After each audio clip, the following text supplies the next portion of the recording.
number of murders of politically active people over the voter registration weekend. DA by-election candidate Sinovuyo Jogwe was killed in Cape Town, while ANC ward councillor Stelo Mleve was shot in Gqeberha on Saturday. Goskona Malingamnisi reports. Police are investigating all four killings, which have drawn condemnation from across the political spectrum. The parties involved, each mourning what they described as valued members, say they will not speculate on the motive behind the attacks. However, they have not ruled out the possibility that the murders were politically motivated. The MK party has identified its slain members as Muzwakile Zungu and Siyabonga Mabaso. The DA has offered a cash reward of 50,000 rand for information that could help solve the murder of Sinovuyo Jogwe. C. Malingamnisi, Eyewitness News. Meanwhile, ANC President Cyril Ramaphosa says he feels encouraged by the number of young people who've shown up to register to vote. The IEC held its first voter registration weekend across the country with more than 90% in-person registrations completed. While the drive ended yesterday, eligible citizens can still use the IEC's website to submit their registrations before voting day on 4 November this year. Ramaphosa spoke to media yesterday at an ANC campaign in Atteridgeville. The young people really lifted my spirits because I've seen them coming out in their numbers, much more than yesterday. Today, I've interacted with so many young people who have come forward to say they want to register. They want to register for the first time. Expelled MK party member Duduzile Zuma Sambudla says she holds no resentment towards her father, Jacob Zuma. Zuma Sambudla and the party's former spokesperson, Tlamulo Ndlela, were fired last week because of alleged gross misconduct. The MK party says the pair participated in activities that were not authorized by its national leadership. Speaking at a media briefing in Sandton yesterday, they announced that they want to take their expulsion to court. Alfred Mushwana reports. Duduzile Zuma Sambudla and Tlamulo Ndlela say they were never subjected to a disciplinary hearing before being expelled from the MK party. They argue that this renders their expulsion unlawful and are calling for the decision to be reviewed internally, or they'll be left no choice but to head to court.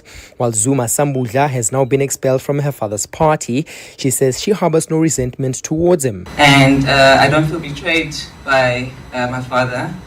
I again blame the people around him. She says she's open to returning to the party, but insists that the current leadership would first have to leave.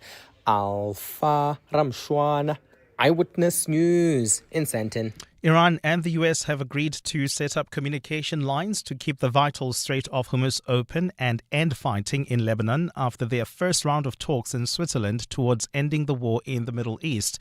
The teams led by US Vice President J.D. Vance and Iran's Mohammad Bagher Khalibaf opened talks yesterday, starting a 2-month negotiating period set out under a preliminary deal agreed last week.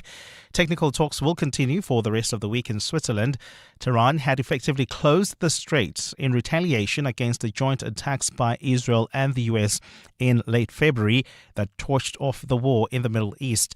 Lebanon had been pitched into the conflict as Iran-allied Hezbollah attacked Israel, prompting the Israelis' bombardment of the neighboring country.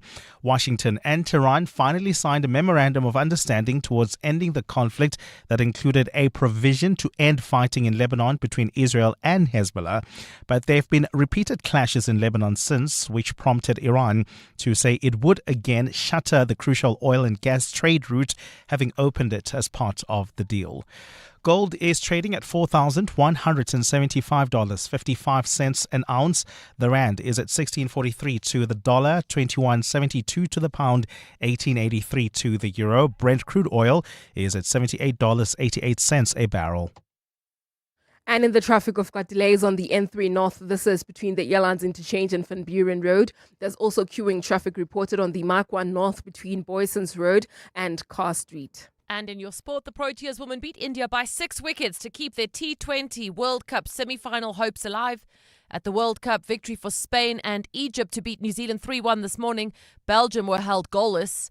And Wyndham Clark joins an elite list of golfers to win the US Open twice. A partly cloudy day in store for Gauteng this Monday. Johannesburg is at a low of 8 degrees, peaking at 16. Pretoria, 9 and 18. Vereeniging, 4 and 17 degrees. The top story in EWN this hour. Gauteng police are searching for the killers of 2 MK Party members who were shot in Bekkersdal on the West Rand. EWN, in touch, in tune and independent. For the latest, visit ewn.co.za or download the EWN app. We're calling on Joburg to walk the inner city with us. In 702 Josie My Josie, walk the talk. Babize bonke. Enter now on primemediaplus.com. This is Breakfast with Bongani Bingwa On 702. Let's walk the talk. 6 minutes after 6 o'clock, it's Monday, the 22nd of June, the year of our Lord, 2026. Welcome to the program, wherever you are listening to us from. It's a great pleasure to have you with us on this Monday morning. Hope you had a fantastic weekend. It was Father's Day yesterday. I brought a number of my kids together, and by my kids, I'm also including nephews and nieces and people over whom I've had some influence. Who are now, some of them, well into adulthood. In fact, my nephew, we had a great moment because my nephew now is a father himself. So there were other fathers, even though they are my kids. And I had all the license to entertain. Ray White? Well, I'm celebrating because, wait for it, I'm going to be a granddaddy. Are you going to be a granddaddy? I found out Opa! a few days ago. Opa White. What do we call me? I'm not Opa. What's your Opa? I can't be. Too young for that. Well, you got to practice. You got to Yes. practice for the little one, Ray. I was explaining to my daughter Yeah? that growing up, my sister used to cry quite often. Yeah? And you know what I would ask her whenever she would cry? Yeah? I would say, "Are you having a cry, sis?" Oh, ma. What's the time? It's still too early. Very good morning, good morning Bongs. to you. Morning to the 702 landers. Yeah, beautiful weekend as well. I couldn't go to register at a local place that is designated for registrations, right? But I did so on my phone, online. It was You updated your details online. Yeah, it was the quickest, most Painless. swift. I'm glad there's that service You because it was so cold this weekend. And you didn't want to go out. I mean, I did go out, but I just didn't have more time to go elsewhere. I see. All right. So one of the things I need to tell you, I found out something extraordinary from a doctor friend this weekend. Do you know that your pupils are the last part of your body to shut down when it's time? Yeah? You know, everything else will shut down and not be working as you pass on. Yeah. Your pupils are the last to shut down. Do you know why? Why? Because they die late. It's still too early. It was Father's Day. I'm allowed. This is Breakfast with Bongani Bingwa. On 702. Let's walk the talk. The voices there, of course, of Amoramila and Ray White in for Muteo Kharipe doing business news this morning.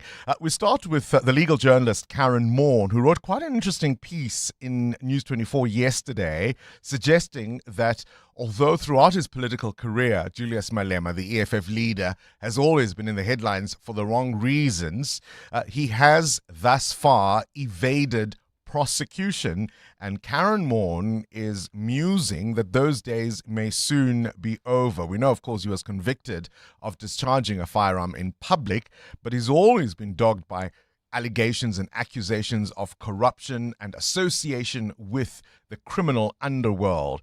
Might the Madlanga Commission be where he is nabbed? She'll explain why she raises those questions. And then, of course, yes, it is a local government election year in November. We saw a massive voter registration drive this weekend, and I'm really so thrilled to hear about the numbers of young people who have registered over the weekend. So that's absolutely fantastic to hear more of that, please. We ought to be seized about who is going to run our towns, who's going to fix our roads, provide water, manage our stormwater drainage, remove our rubbish, keep the lights on, and yet the lightning rod of this election continues to be migration.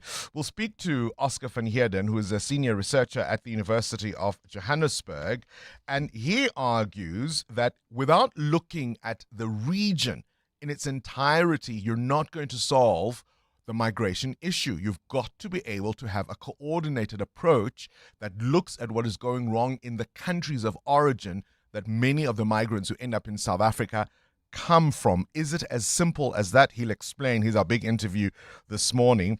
And then, of course, just before 9 o'clock, we'll be talking about the 702 Jozi My Jozi Walk the Talk with Mazda, our official vehicle partner. You're with Bongani Bingwa.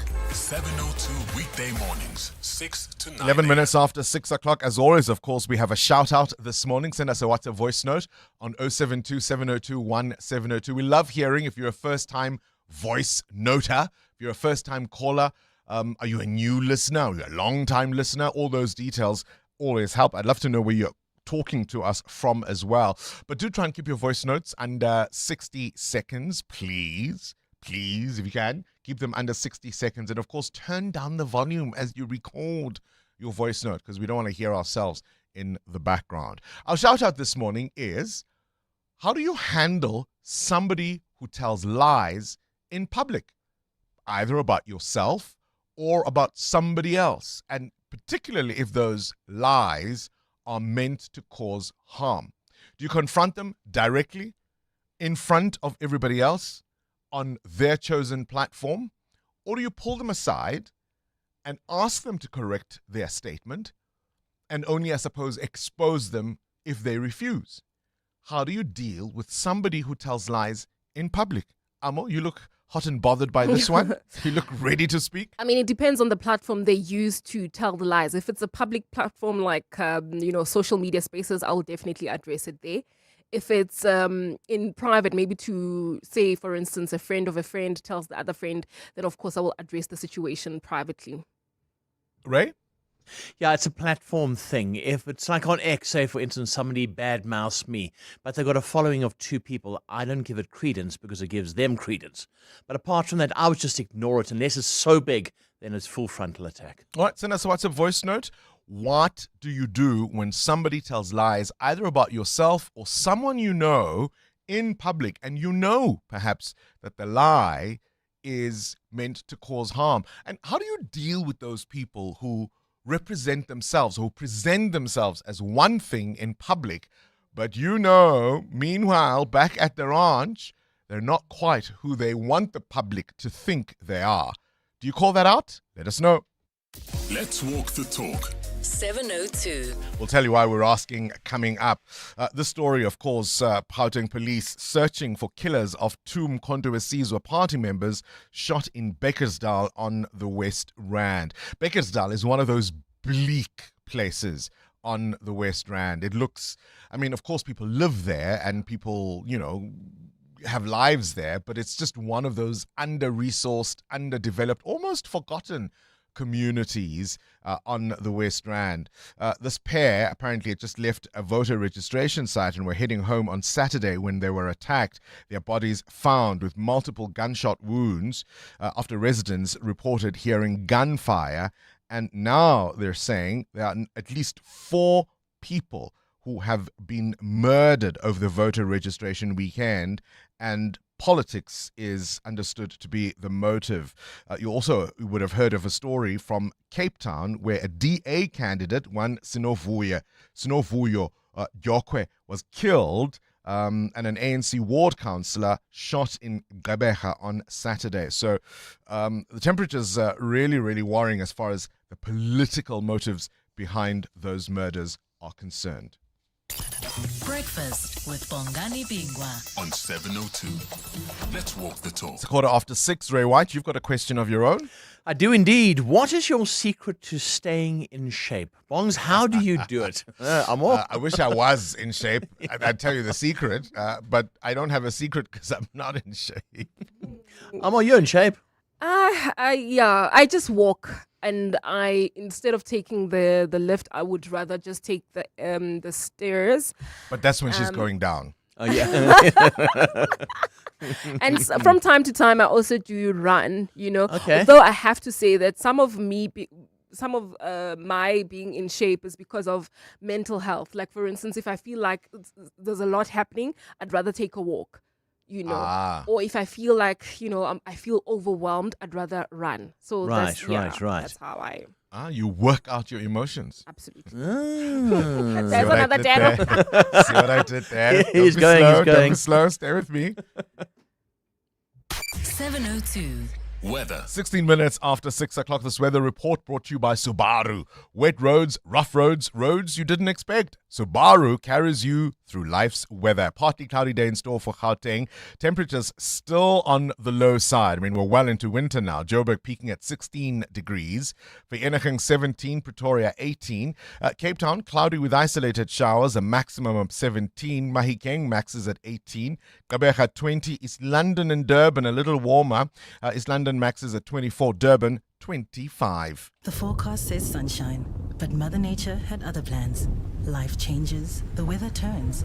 Little voices in the back still hoping you'll say yes. And you do, because beneath you there's a different kind of certainty in every turn and every stretch of road ahead. You don't worry about the weather. Instead, you get to enjoy every moment and every memory. That's not just confidence, it's love. Subaru carries you through life's weather. Fall in love with Subaru's all-weather confidence. Book a test drive on subaru.co.za. EWN Traffic. 17 after 6. Let's have a first look at the roads. It's the start of a brand new week. I expect more things are going to get busy. Indeed, Bongani, we've got delays already on the N12 West. That's due to an accident right near Jet Park Road, the R21. So please be on the lookout there. While heading towards Bedford View, delays on the N3 North. That's between the Yelands Interchange and Van Buren Road. Peak time delays there as well as roadworks. Speaking of peak time delays, we've got more along the Markwan North between Xavier Street and Carr Street. I'll have more updates, but if you come across anything else, we're on X at EWN Traffic. There's more EWN on air, online, and on the EWN app. The Johannesburg Philharmonic Orchestra wraps up its winter season under the baton of the conductor Alexandra Arieche, joined by Rebecca Ormodia on piano, who's hailed as an African classical music pioneer. This high-energy and exciting program includes masterworks. You'll hear, of course, masterworks by Sanson and Mendelssohn. It is really not to be missed. Catch it at the Linda Auditorium, Thursday, 26th June at 7:30 p.m. Book your tickets at Quicket. That's Fani before he got naked. Fani's insurance premium went up for no reason, irritating him more than when the boys ignored the really funny meme he posted in the group chat. What? So Fani got naked. He got comprehensive car insurance and a way lower premium in seconds on the Naked app. Go Fani. Get a car and home insurance quote now at naked.insure and see how much you can save when you get naked. Naked Financial Technology is an authorized FSP. Get naked. We needed cardboard, glue and tape for ancient history. But now we've built a pyramid with flashing LEDs. The dogs bore calls like Pharaoh and there's glitter on the floor. How did we end up here? Well, it's the crazy store. That's crazy, crazy. That's the crazy store. Went in for one small thing, came out with so much more. The crazy store. Hey, you never know what you might find. Joburg is more than just a city. It's an energy, a pulse, and a feeling connecting everybody. The heart of Mzansi. It's Joburg, you know? In celebration of this, 702 has partnered with Jozi My Jozi, and we're calling on you to walk through the city center with us. Walk the talk. In the 702 Jozi My Jozi Walk the Talk. Babize bonke. On Sunday, 26 July, we're going to the iconic Joburg CBD, the home of dream creators and operators, where we dominate and history make. So join us and be a part of something special. I'm ready to rock this book. Because when Joburg walks together, extraordinary things happen. Enter now on primemediaplus.com and get ready for 702 Josie My Josie Walk the Talk this July, hosted by the city of Johannesburg. Walk with the people, for the people, for our Josie. Bamise bonke. Enter Walk the Talk now on primemediaplus.com. 702. Add your voice. Have your say. Let's walk the talk. Good morning, Bongani. It's too early on a Monday morning, man. Yeah, but the dilation of pupils one is a good one. Good morning, Sipiwo from Randburg. Yeah. Good morning, Bongani and the team. Here's another one, a knock joke. Knock. Who's there? It's Moss. Moss who? It's a mosquito. I was in Pretoria. Happy Father's Day for yesterday, guys. No, Fusumuzi. Go do something else with your life, buddy. At least my jokes are funny. The whole point of dad jokes is they're irritating because they're catchy and there's some thought behind them. And you laugh in spite of yourself, right? You roll your eyes and that's the point. Un mosquito. No, Fusi. Enough of the dad jokes. There will be no more dad jokes until next Father's Day. I'm Vincent from the Val. With regards to somebody telling lies in public, I'm that guy that says, Haibo, unamanga. That is not true. So I immediately say, that's not how it happened. Especially when I know the version, I will start creating the version. This is actually what happened. That one is not the truth. I'm that guy. Thank you. We're asking a very simple shout out this morning. How do you handle somebody who lies in public, either about yourself or someone else? Do you call them out? Do you pull them aside and ask them to retract and only then go public if they don't? How do you deal with it? We'll tell you why coming up. Start your day with Bongani Bingwa on 702. Let's walk the talk. 22 after 6 o'clock. What are your thoughts on this? I've been seeing some reporting suggesting that as the temperature, of course, heats up ahead of the November 4th elections, the ANC in Johannesburg is considering a number of potential candidates, some of whom are not party officials at the moment, presumably, of course, members of the party. Some of the names that are being thrown about are the Reverend Frank Chikane, who is, of course, a former Director General in the presidency. He also heads up the party's Integrity Commission. We've got the former Deputy Finance Minister Jabu Muleketi, businesswoman Chichi Maponya, and the Deputy Mayor, Loyiso Masuku, who's also, of course, the regional chair of the ANC in Johannesburg. Now, usually, either the incumbent would be considered for that role, or if they're leaving, then the next person, the new chair, which would ordinarily be Loyiso Masuku without any contestation. And so you've got to ask yourself, is this, a strategic new direction that the party is taking, bringing on outside help and making sure that they choose the best candidates? Or do you look at it and say, hang on, are they so bereft of ideas and leaders that they're now going outside the formal ways in which they would ordinarily do this? And if it's not trusting its own people, should voters? What are your thoughts? Don't worry, we'll be ready. Come June 30, Acting Police Minister Firoz Kashalia has assured South Africans that law enforcement is fully prepared to maintain public order.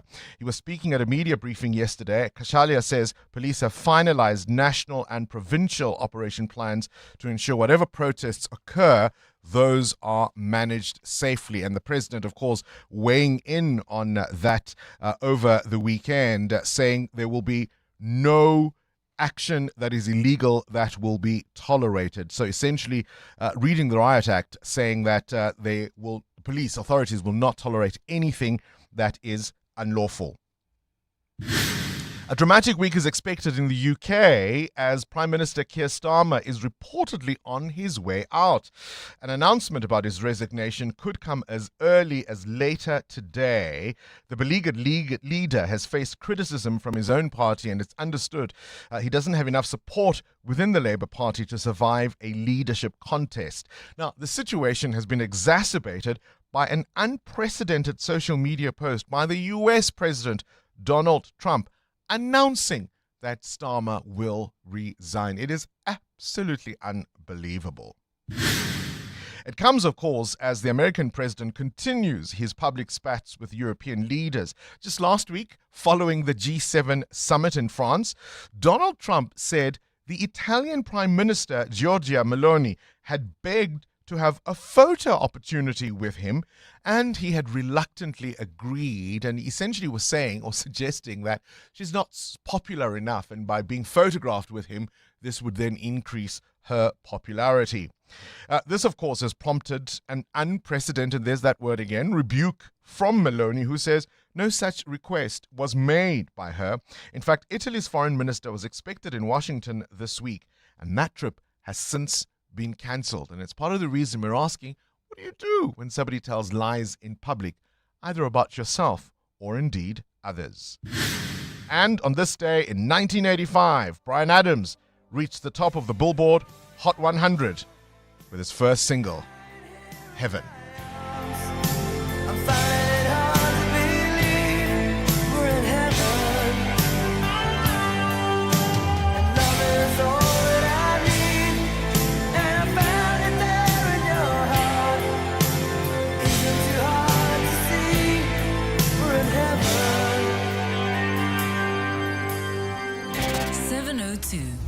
The newspapers. Oh man, it's one of those rock anthems, hey?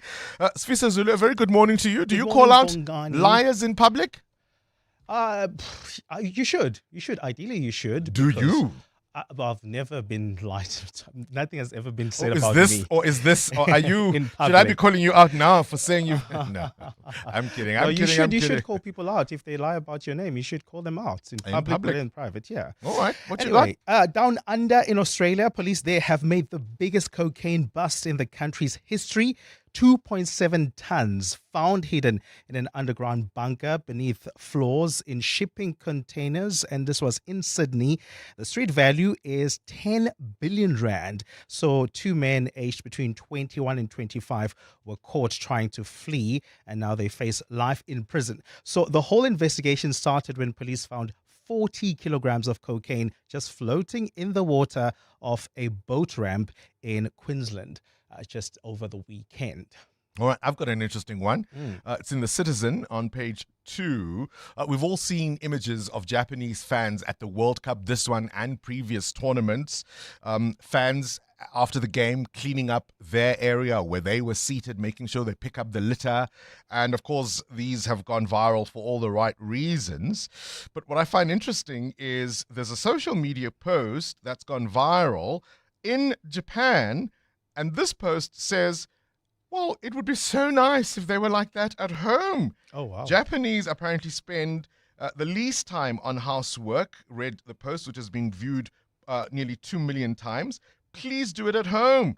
The post says Japanese men apparently are notorious for not doing household chores, with women spending 5.5 times more than men taking on unpaid work such as shopping, domestic chores, and caregiving.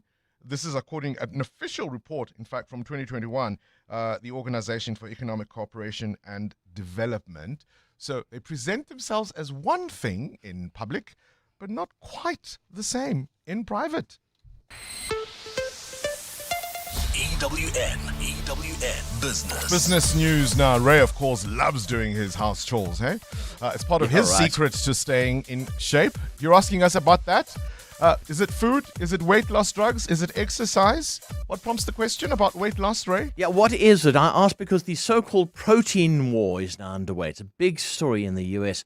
Danone is pushing ahead with this lawsuit in Manhattan against fellow yogurt producer Chobani. Danone has struggled to meet growing consumer demand for high-protein products, you see, while Chobani has presented a product offering what consumers want. In response, Danone has accused Chobani of lying about the amount of protein in its yogurt. This is a multi-million-dollar lawsuit and is set to affect the futures of both multi-billion-dollar companies. The battle for protein supremacy is particularly important in the United States, where growing numbers of weight loss drug users are seeking out protein-heavy products to combat muscle wastage. Studies show that unlike products such as protein shakes, yogurt is among a handful of foods that have the required protein, and the available market is massive there.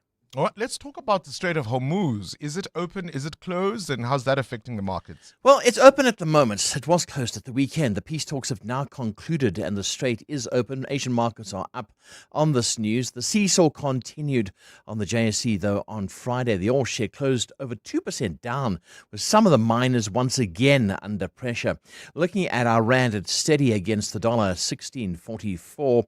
The pound, 21.71. The euro, 18.83. Platinum, $1,665.82, and gold is $4,177.21, and then Brent crude oil is now $79.32. It's improved about $1.50. I'll have more business news for you in an hour. Thank you, Ray. Sfisa Zulu. Straight to you we go. You've got some worrying political developments. That's right, Bongani. Good morning. The murders of 2 councillors in the country has raised safety concerns ahead of the November local government elections.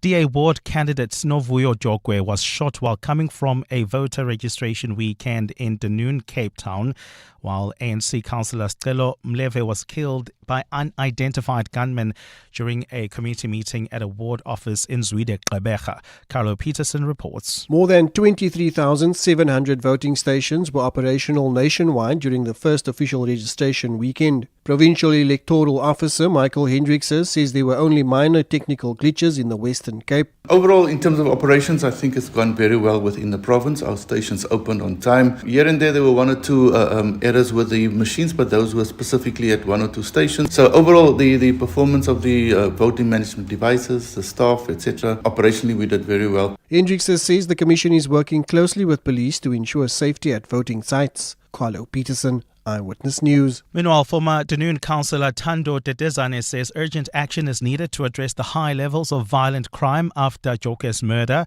Dedezane says he worked closely with her. A life taken is too much. Something needs to be done with this excessive and high level of killings that are going around in the Western Cape, in the metro particularly.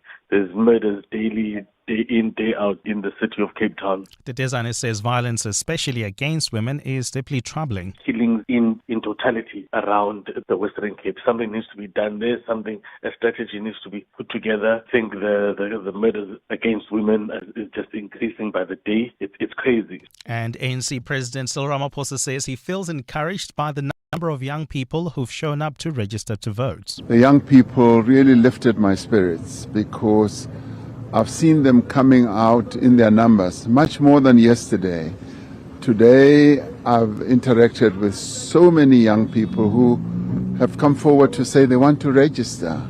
They want to register for the first time. And 2 men will go on trial today accused of perpetrating a 2024 cyber attack on London's public transport operator.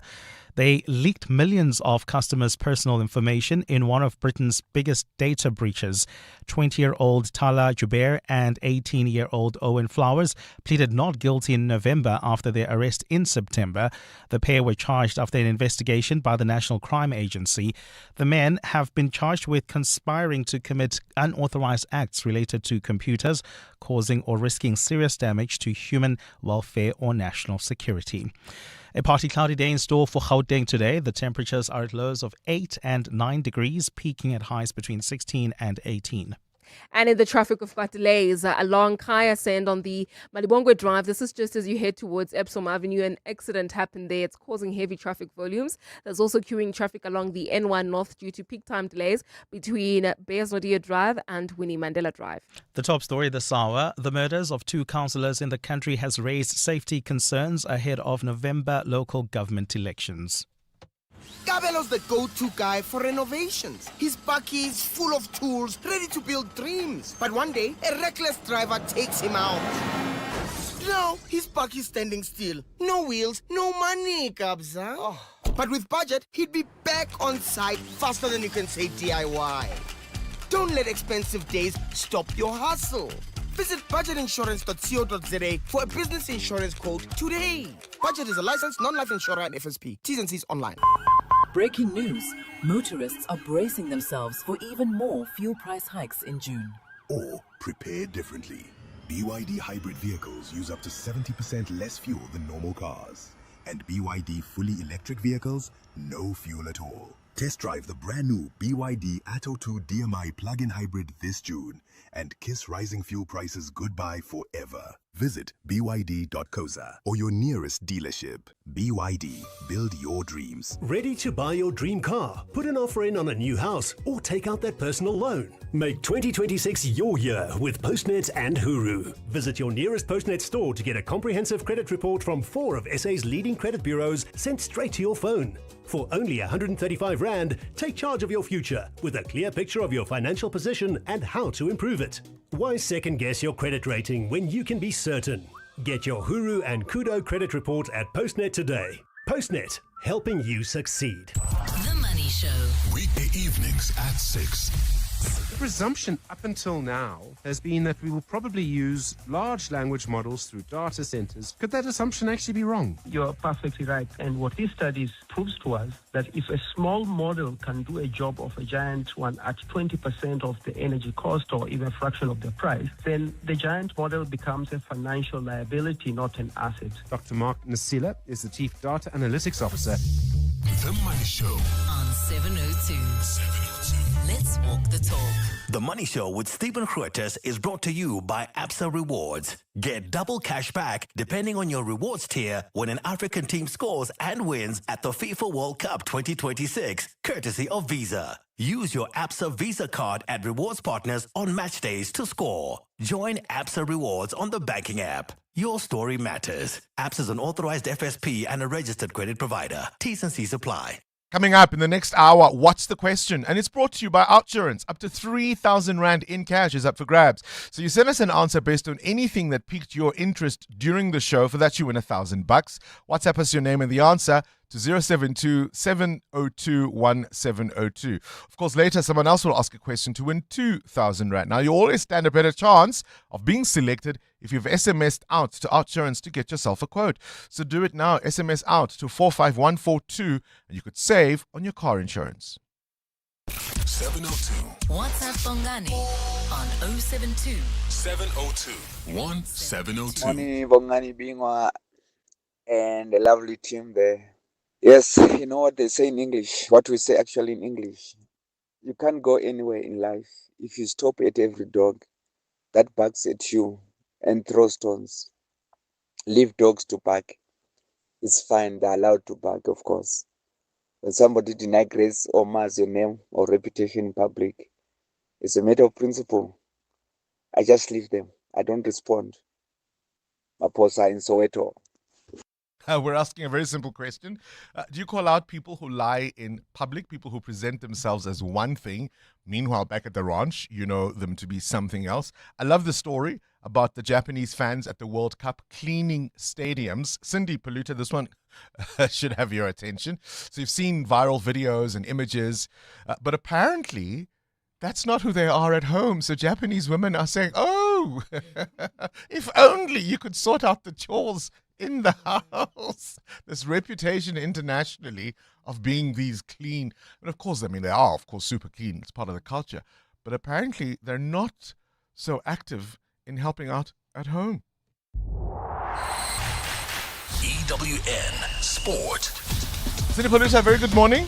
Good morning, Bongani. Talking of the World Cup, should we talk about the Cricket World Yes. Cup that is underway? Yes. The Women's Cricket World Cup. And it looked dire yesterday. We weren't feeling too optimistic because India had posted 158 for 7 and South Africa's never successfully chased down more than 150, the Proteas women. So it wasn't looking so good, and we needed to win because in our group, the format of the tournament is the top 2 teams go through to the semi-finals. Right. And going into yesterday's game, only India and Australia were unbeaten, so we had to beat India, and it didn't look so good early in the week. So it was just phenomenal. It was absolutely amazing. The Proteas woman pulling off a 6-wicket win over India. Player of the match, Marizanne Kapp, who admits she wasn't feeling well at the start, smashing a sensational unbeaten 81 of 45. She was angry batting to see the Proteas successfully chase down their total. I was actually a little bit ill in warm-up. Didn't feel well at all. After warm-up, went into the change room, cried a bit, and then our team doctors, obviously amazing. A wonderful game of cricket for us. People always say I'm so angry when I play cricket, but a bowler who's going to smile when someone hits you for a 6 or a 4. So I actually get annoyed when bowlers smile when they bowl wides, and in general, just happy with the win today. West Indies remain unbeaten after a 5-wicket win over Sri Lanka. In Test cricket, New Zealand thrashed England by 253 runs to level the series. Man of the match, Matt Henry, took 11 wickets. England confirming Ben Stokes will captain the deciding 3rd Test. Spain got their first win at this World Cup. They beat Saudi Arabia 4-0 last night. Yamin Lamal, playing in his first match, scored the opener, followed by Arizabal scoring 2. Cabo Verde finishing 2-2 with Uruguay and on the cusp of qualifying for the knockouts. This morning, Egypt came from a goal down to beat New Zealand 3-1. A 10-man Belgium finished goalless with Iran. Belgium goalkeeper Thibaut Courtois. If you don't score, it's always like this. So we know there's a lot of pressure for the next game, and we'll have to win. And then hopefully, if we're lucky first, if not, then pass as second. Wyndham Clark joins an elite list of golfers to win the US Open twice. A final round 73 saw him finish 4 under, 1 ahead of Sam Burns. Man, I mean, the first one was amazing, and this one seems even better. I think especially after such a sour taste last year in this championship, to have some redemption and win this again is, I mean, gosh, it's almost surreal. Springboks open the season with 12 tries and a 49-point win over the Barbarians on the weekend. The next game is against Scotland at Loftus on the 11th of July. In MotoGP, Marc Marquez won the Czech Grand Prix ahead of Goran Bagnaia. Brad Binder finished 12th. Betseki still leads the championship despite being suspended for the race for slapping a track steward following Saturday's crash. And in hockey, South Africa's men's finishing runner-up at the Hockey Nations Cup. They narrowly lost 2-1 to France in the final. Cindy Paluta, Eyewitness News Sport. In fitness, as in finance, endurance is key. If you're 55 and older, you can get an interest rate of up to 10.25% with a Nedbank Electronic Optimum Plus account. Now, feel the earn. Invest within 2 minutes on the Money app and get money fit with Nedbank. See money differently. Nedbank, we're a licensed FSP and registered credit provider. T's and C's apply. For more info, go to nedbank.co.za. Work doesn't start when employees arrive at the office. It starts with family responsibilities, financial pressures, and the challenges of everyday life. And when life feels overwhelming, performance suffers. That's why Gaelo Lifestyle provides confidential, emotional, financial, legal, and well-being support for employees and their families.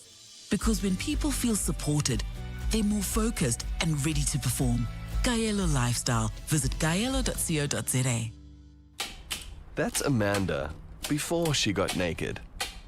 When the power tripped, Amanda felt more helpless than when her mom-in-law called her lasagna different. So Amanda got naked. She got car and home insurance at a lower premium and can now call an electrician anytime via the Naked app. There we go. Cover your car and home now at naked.insure and see how easy insurance can be when you get naked. Naked Financial Technology is an authorized FSP. Get naked. The Brainy Kids of the Whiz Quiz. On 702. My name is Zalake. I am 11 years old and I go to Glenstasia Primary School. And I want to be a scientist when I grow up. I can't wait to play with the Whiz Quiz with Uncle Bongani. 702. Coming up at 7:15, the big interview. EWN. Traffic. 16 to 7, this EWN traffic brought to you by Outsurance. SMS out to 45142 now. You could save on your car insurance. If you don't, you can ask them for 500 Rand. I'm seeing some of the comments on our YouTube page. Ronan thinks you and Mateo never laugh at my jokes, although they are funny. Or am I misquoting you, Ronan? You saying that, although they are funny. One person says, the graveyard looks so overcrowded, but people are dying to get there. All right. Now that How's is the traffic? funny. How's the traffic? Well, we've got delays. In fact, one of our listeners sent us this report about the accident in Kaya Sand along Malibongwe Drive near Epsom Avenue. It's causing heavy traffic volumes. Please be on the lookout there. And if you continue making your way towards the N1 via the Malibongwe Drive exit, do expect heavier delays when you reach Sharon Lee. And then traveling in Germiston, queuing traffic along the N3 North between the Elands Interchange and Van Buren Road. In Jet Park, an accident reported on the N12 West right after Jet Park Road. It's causing heavy traffic volumes. We'll have more updates coming up. Stay tuned. There's more EWN on air, online, and on the EWN app. Things people stress about in traffic. Number 51. Did I use too many emojis in that text? Did I sound too eager? Oh, the mental gymnastics. Well, with the Outsurance Pointsman on your route, at least the traffic is one less thing to stress about. The Outsurance Pointsmen have been easing traffic congestion so we all get to where we need to be quickly and safely for the past 20 years. With Outsurance, you really always get something out. In partnership with 702, Outsurance is a licensed insurer and FSP. Visit primemediaplus.com to enter 702 Josie My Josie Walk the Talk. Hosted by the City of Johannesburg. Walk with the people, for our Josie. For Joburg, by Joburg, in Joburg. Bamise bonke. Gauteng is currently experiencing high water consumption. To avoid water interruptions, residents are urged to use water sparingly to allow equitable supply. Act now, save water. Every drop counts. This message is brought to you by the Department of Water and Sanitation, Rand Water, Gauteng Provincial Government, City of Johannesburg, City of Tshwane, and City of Ekurhuleni. Well, in case you've missed it, Season 5 of R&B Africa Focus on 702 is still around and there's still time to catch up. This week, the award-winning journalist Crystal Alderson will share insights from across the continent, exploring ideas, industries, and the opportunities shaping Africa's future. So, from Namibia's energy ambitions to Botswana's drive beyond diamonds, to Nigeria's economic resurgence and the evolving relationship between Africa, China, and R&B Africa Focus unpacks the trends that are driving the continent forward. You can draw insights from R&B experts across the continent, and the series explores how African countries and industries are adapting, innovating, and positioning for growth in a continually evolving global landscape.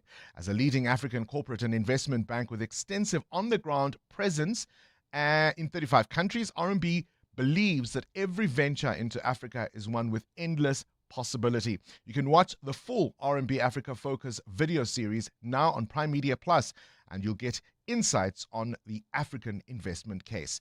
R&B, a leading African corporate and investment bank. Your boss noticed. Your ex noticed. The neighbors definitely noticed. Because some cars say, I rented a car. And some cars say, I rented the car. Sani Sixt Rent a Car. Premium rentals. For people who don't settle. Choose the right car. Rent Sani Sixt on sani.co.za. Let's walk the talk. 702.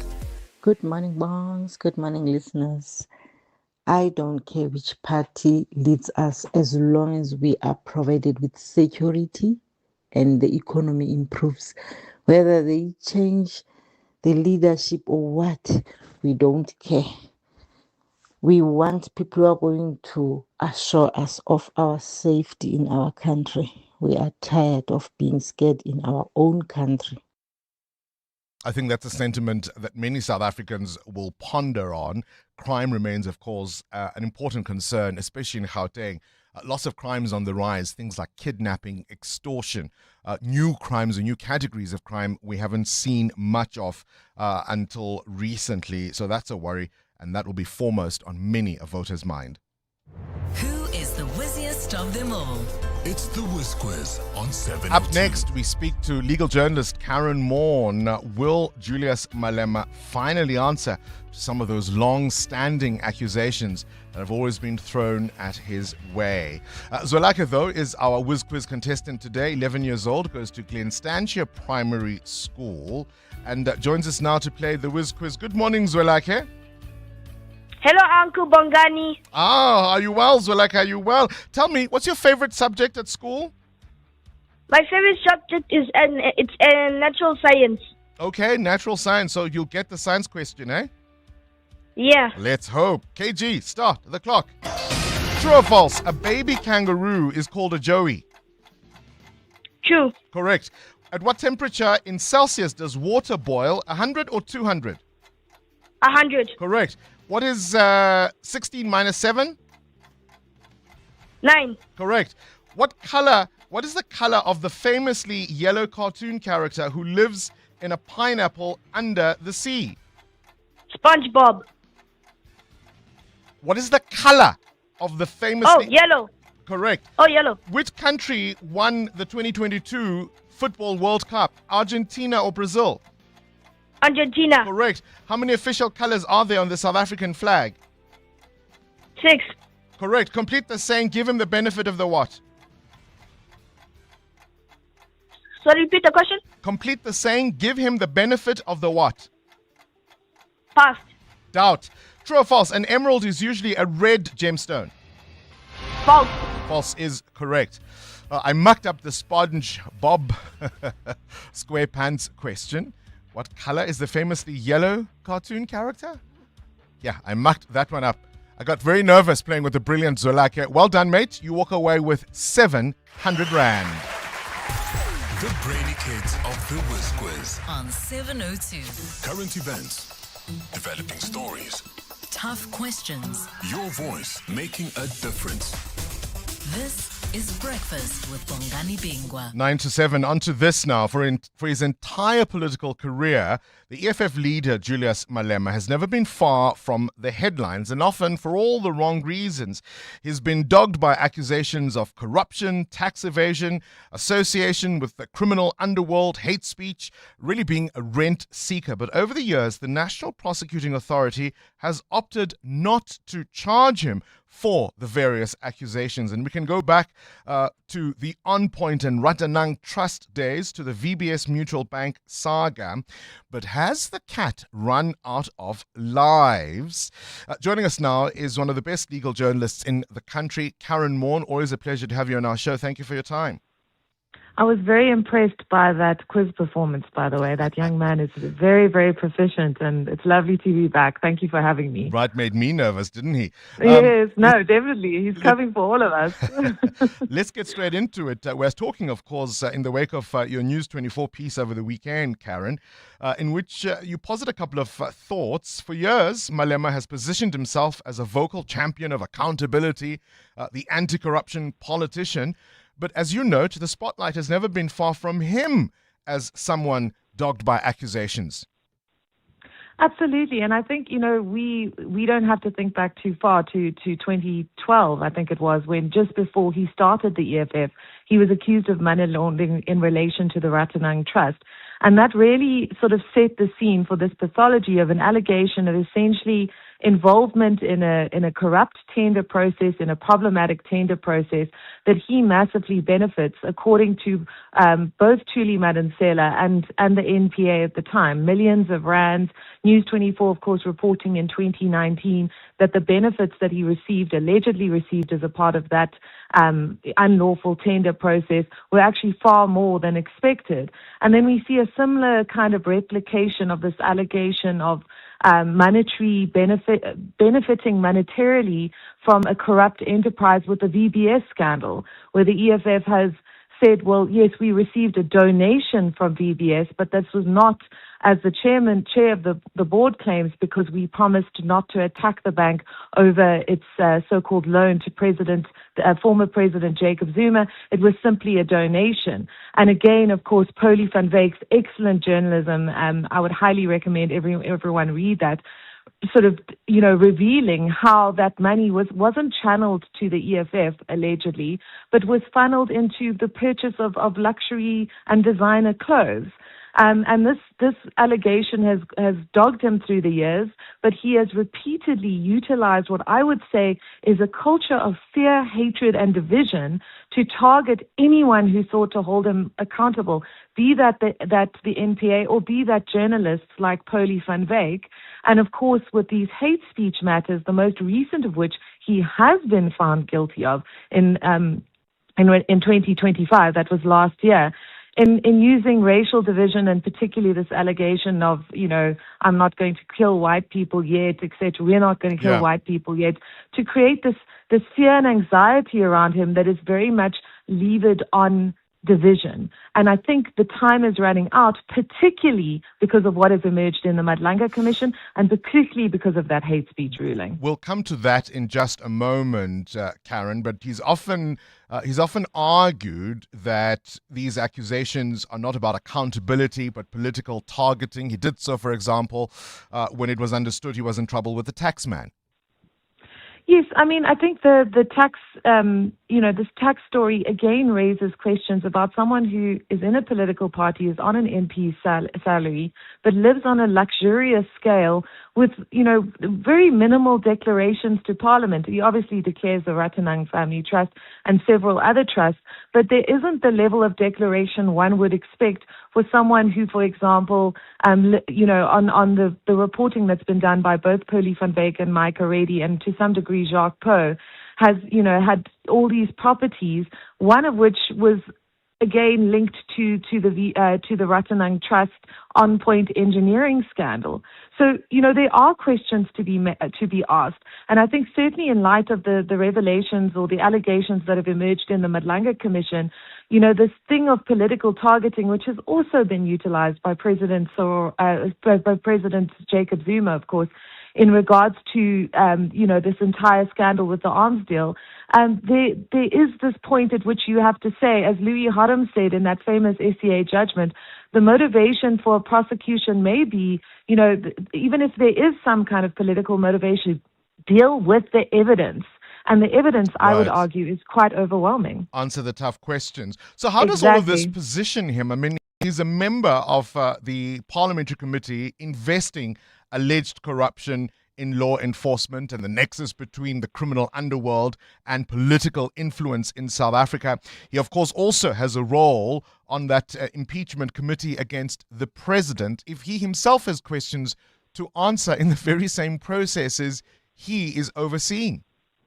And that is where it's going to be crucial that there's some degree of parliamentary oversight and accountability with that, because he is on that ad hoc committee. He has been a very vocal proponent of certain views in that committee. And I think the justifiable question that members of the public will be asking, especially in light of the revelations of his alleged communications between him and, of course, Feroz Khan, the crime intelligence top cop, who is facing major questions over his connection to Mohammed Syed, who, of course, is a Connie Links figure, that cigarette company that has major financial dealings with the EFF, supported them, benefited them financially. One of those directors, helping Malema with a 1 million rand loan to get him out of those tax difficulties. There are going to be questions about Malema's alleged use of his position to target one of Feroz Khan's so-called nemesises, at the time, the Inspector General of Intelligence. He hasn't disclosed any of this. There has been this defense, well, he was assisting a whistleblower. Well, Dr. Dintwe, who is the IGI, has come out and said, well, I disclosed that I'd met with this person. I met with this person in Feroz Khan's presence. And when Mbuyiseni Mdlozi asked me this question in the portfolio committee, he seemed somewhat embarrassed. So there are going to be questions about this utilization of his position, particularly Bongani, in the context where he has been found by both Parliament and the High Court of South Africa to have utilized his position in the Judicial Service Commission to target Judge Elias Matajane over his ruling against the EFF in that defamation matter against Trevor Manuel. And really, the public is going to be asking itself, as I think any right-thinking person would be, is this person conducting himself in the best interests of South African citizens with a real and valid cause of social equality and political progression, or is he utilizing this powerful position that he has through voters to target the specific nemesis or enemies or foes or whatever of his political party or the people that may or may not be funding it or supporting it financially, given what has happened with VBS, given what happened with Ratanang, and given this very damaging evidence that has emerged in Madlanga. He is also, of course, the ultimate political survivor. You write him off at your own peril, don't you? No, and I mean, he has shown more resilience and tenacity in terms of anyone, in terms of that survival. But I think we are in a different season as South Africans. I think the Madlanga Commission has resulted in a profound shift where, you know, we are seeing visible accountability. And I think we have to credit that commission with this, which has also done so much to override the Stalingrad avoidance of accountability in the way that it has handled its own processes. And I think that is very important because South Africans, this is a wonderful country. It has so much potential, but corruption is choking the life out of it. And I think all South Africans have had quite enough of that. Has the cat run out of lives? Karen Morn, appreciate your time. News 24 journalist there on what happens next for the leader of the Red Berets. 7:02. Coming up, the big interview. A date with destiny. The 30th of June, the president says there will be no shutdown. What if things go pear-shaped? And our next guest argues you cannot deport your way out of the migration crisis. Up next. This is EWN. The IEC vows safety measures are in place as campaigning season ramps up, and Brown Mokgotsi will return to court, hopefully with the correct address. Good morning, I'm Sfiso Zulu. The IEC says it will work with police and other security agencies to strengthen election safety following suspected political killings. The Commission has described the attacks as a blow to democracy as parties ramp up campaigns ahead of the November local government elections. The deaths came during the weekend's voter registration drive.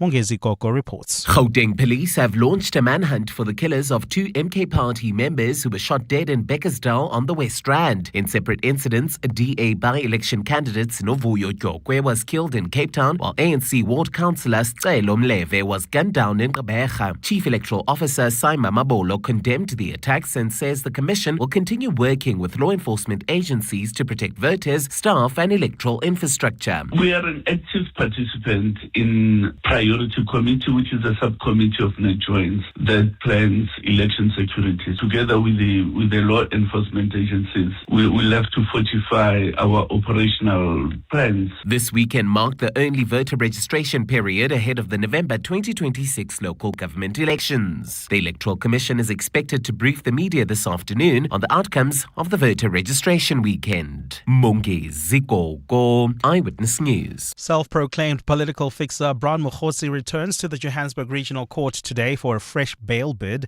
His legal team is expected to argue new facts relating to his residential address. Mokgotsi's initial bail application was rejected after the court found he provided the investigating officer 3 false addresses that could not be verified. He was arrested last month in connection with staging an assassination attempt on his own life. He faces charges of perjury, defeating the ends of justice, and the unlawful possession of a firearm and ammunition. Demakasoli Shuro has more. Brown Mokgotsi has been behind bars for more than a month after he was arrested by an SAPS multidisciplinary team shortly after testifying before the Matlanga Commission.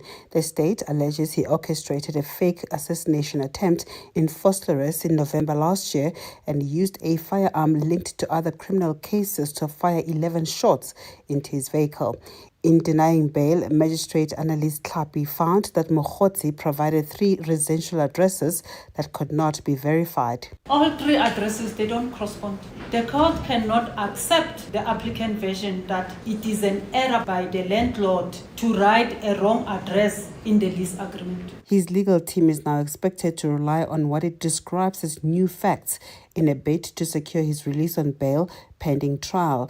Dimakatso Leshoro, Eyewitness News. Expelled MK Party member Duduzile Zuma Sambudla says she holds no resentment towards her father, Jacob Zuma. Zuma Sambudla and the party's former spokesperson, Tlamulo Ndlela, were fired last week because of alleged gross misconduct. The MK Party says the pair participated in activities that were not authorized by its national leadership. And speaking at a media briefing in Sandton yesterday, they announced that they want to challenge their expulsion in court. Alfara Mushwana reports. Duduzile Zuma Sambudla and Tlamulo Ndlela say they were never subjected to a disciplinary hearing before being expelled from the MK Party. They argue that this renders their expulsion unlawful and are calling for the decision to be reviewed internally, or they'll be left no choice but to head to court. While Zuma Sambudla has now been expelled from her father's party, she says she harbors no resentment towards him. And I don't feel betrayed by my father. I again blame the people around him. She says she's open to returning to the party, but insists that the current leadership would first have to leave. Alfa Ramshwana, Eyewitness News in Sandton. Iran and the US have agreed to set up communication lines to keep the vital Strait of Hormuz open and end fighting in Lebanon after their first round of talks in Switzerland towards ending the war in the Middle East. The teams led by US Vice President J.D. Vance and Iran's Mohammad Bagher Khalibaf opened talks yesterday, starting a 2-month negotiating period set out under a preliminary deal agreed last week. Technical talks will continue for the rest of the week, and Tehran had effectively closed the strait in retaliation against the joint attacks by Israel and the US in late February that torched off the war in the Middle East. Lebanon had been pitched into the conflict as Iran-allied Hezbollah attacked Israel, prompting the Israeli attack on the neighboring country. Washington and Tehran finally signed a memorandum of understanding towards ending the conflict that included a provision to end fighting in Lebanon between Israel and Hezbollah. But there have been repeated clashes in Lebanon since, which prompted Iran to say it would again shutter the crucial oil and gas trade route, having opened it as part of the deal. Gold is trading at $4,177.27 an ounce. The rand is at 16.44 to the dollar, 21.72 to the pound, 18.83 to the euro. Brent crude oil is at $79.32 a barrel. And in the traffic in Kempton Park, we've got an accident along the R21 South. It happened right after the R23. Please be on the lookout there. There's also queuing traffic along the N12 West due to another accident. Unfortunately, this one happened after Jet Park Road, causing delays. And in your sport, at the FIFA World Cup, a first win for Spain. Egypt came from a goal down to beat New Zealand 3-1, while Belgium was goalless with Iran. The Proteas women beat India by 6 wickets to keep their T20 World Cup semi-final hopes alive. The All Blacks name Ardie Savea as captain for the season. And Serena Williams back to compete at Wimbledon this year in the singles. A partly cloudy day in store for Gauteng this Monday. Johannesburg is at a low of 8 degrees, peaking at 16. Pretoria 9 and 18. Vereeniging 4 and 17 degrees. The top story in EWN this hour. The IEC says it'll work with police and other security agencies to strengthen election safety following suspected political killings. EWN, in touch, in tune, and independent.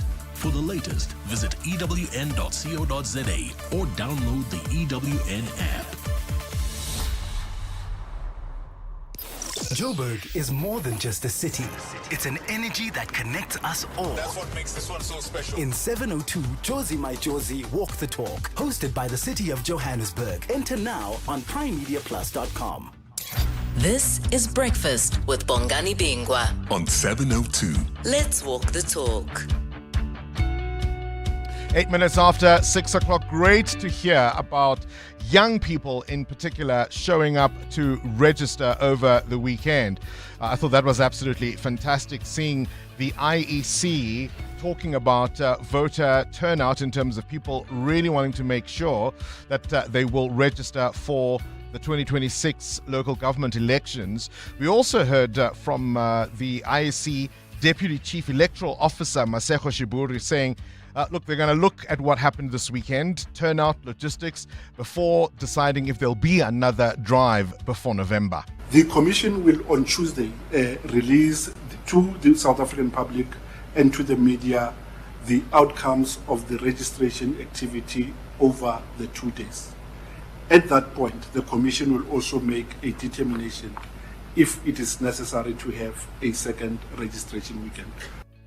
All eyes, of course, on rising anti-immigrant sentiment in South Africa. The president saying there will be no lawlessness tolerated on the day leading up to it, nor after. Have a listen. Now, with regard to a number of those who are making a lot of noise about these marches that are taking place, there does seem to be an intention to destabilize the country. And clear message is that we are not going to allow that. We are not going to allow the grievances and the concerns of our people to be misused and to be abused by those who have nefarious intentions. Our people have heard the message, and we are taking action and we are implementing the interventions that are in the end going to address those needs. The president also weighing in on requests from the Democratic Alliance for a cabinet reshuffle. This, of course, concerning their members in the government of national unity. He's taking those on notice, but he says only he can make decisions about who is a minister and who is not. Finish and Clark. The DA as a part of the government of national unity, their role is to be part of the GNU, and the ministers that the president appoints are appointees of the of the president. In terms of our constitution, only the president can appoint ministers. Only the president can appoint ministers. He's, of course, surrounded by a throng of reporters, and that's some of the background noise you are hearing in that clip. This is Breakfast with Bongani Bingwa on 702. Let's walk the talk. 11 minutes after 7 o'clock, a dramatic week expected in Britain. UK politics, as the Prime Minister Keir Starmer is reportedly on his way out. An announcement about his resignation could come as early as later today. The beleaguered leader is facing criticism from his own party and is understood to not have enough support to survive a leadership contest. Now, the situation has been exacerbated by an unprecedented social media post by the American President Donald Trump, who has effectively announced Starmer's exit, saying the Prime Minister will resign.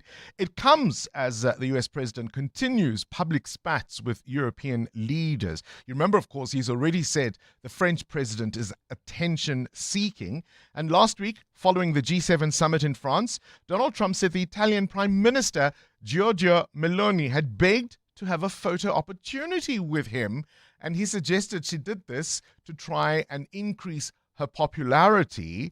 This, of course, has prompted a rebuke from Meloni, who says no such request was made by her.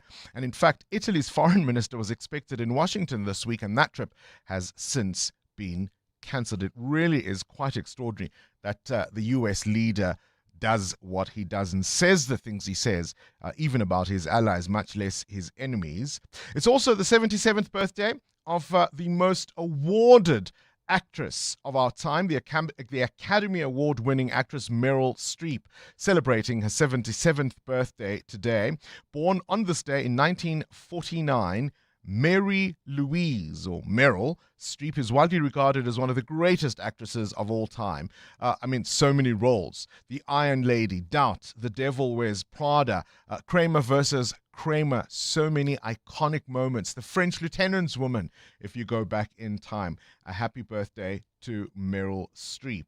And on this day in 2006, beloved South African actor Maxwell Mlilo passed away at the age of 48. You'll know him from productions such as Cha-Cha, Yizo Yizo, Home Affairs, and of course his much-loved role as Nonde in the iconic sitcom Emzini Wezinsizwa. 702. Weather. 13 after 7, the CWN weather brought to you by Samsung Air Conditioners. Stay warm your way. Partly cloudy day in store for Gauteng today. Temperatures maxing at 16 degrees in Johannesburg. 18 is your high in Pretoria. 17 for Vereeniging and Cape Town, where you can expect isolated showers. Mahikeng maxes at 18. Gqeberha 20, East London 24, and Durban 25.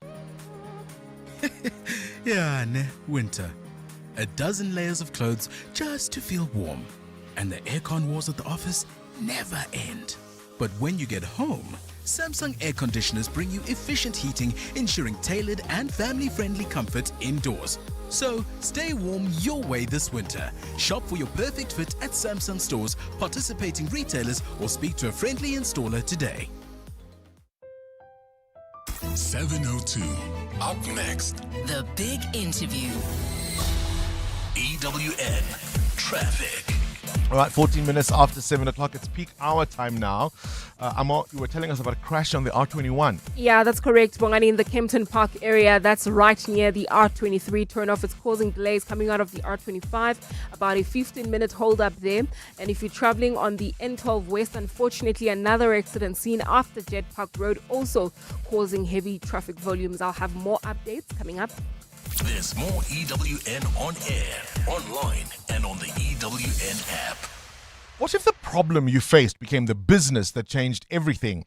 That's what Nedbank Business Ignite on 702 is all about, with this year's theme, My Pain, My Purpose, My Solution.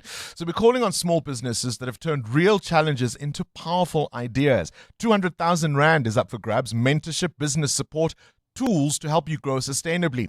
You can enter the Nedbank Business Ignite on 702 now on primemediaplus.com or igniteyourbusiness.co.za. Nedbank, see money differently. An authorized FSP and registered credit provider. T's and C's apply. Breaking news. Motorists are bracing themselves for even more fuel price hikes in June. Or prepare differently. BYD hybrid vehicles use up to 70% less fuel than normal cars. And BYD fully electric vehicles, no fuel at all. Test drive the brand new BYD Atto 2 DMI plug-in hybrid this June and kiss rising fuel prices goodbye forever. Visit byd.coza or your nearest dealership. BYD, build your dreams. We at Monument Dental are very happy with the premium we're paying. I wish I did it sooner. Outsurance business insurance clients know that it pays to switch. And did you know you could get a massive 20% discount on your business insurance premium when you switch? For dentistries, general medical practices, and all other businesses, get a quote today and see why it pays to switch to Outsurance business insurance. Visit outsurance.co.za or call 08600 60,000 today. Licensed insurer and FSP. TCs and information online. Ready to go? No, can't. Your mother raised you. She can look after him for one day. But he's just a baby. He's 7. Just a baby. I've packed his favorite toy and blanket. Okay, just grab his Hills food. Always. We know that you only want the best for your small dog, which is why Hills has developed expert, science-backed nutrition to meet the unique needs of small dogs and help them live their best lives across their longer lifespans. Hills Pet Nutrition. Science does more. Kaelo Lifestyle, a mental wellness and support program for employees and their families, is calling on you to take a step towards better mental health. As the mental wellness partner of 702 Josie My Josie Walk the Talk, Kaelo is bringing even more purpose to the walk.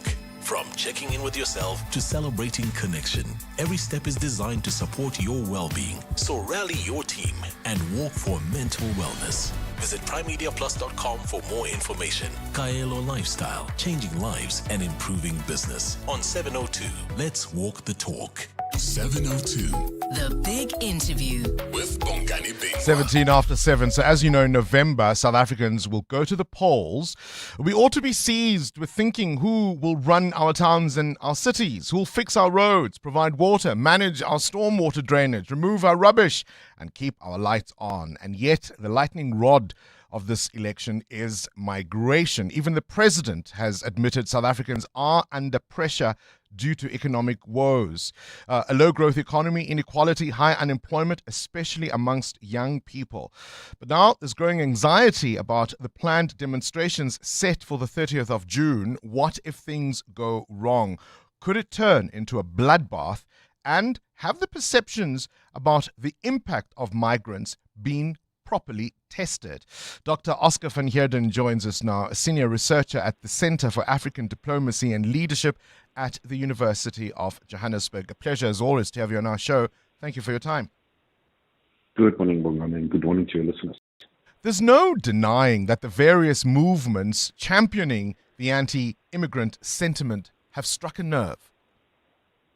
Oh, absolutely. I mean, they've struck a nerve. And as you know, this is a repetitive thing, which is a demonstration of the fact that though government comes up with all manner of policies and interventions every time this ugly business rears its head, it does mean that we are not actually addressing the source of the problem and the root causes of why we have this particular issue.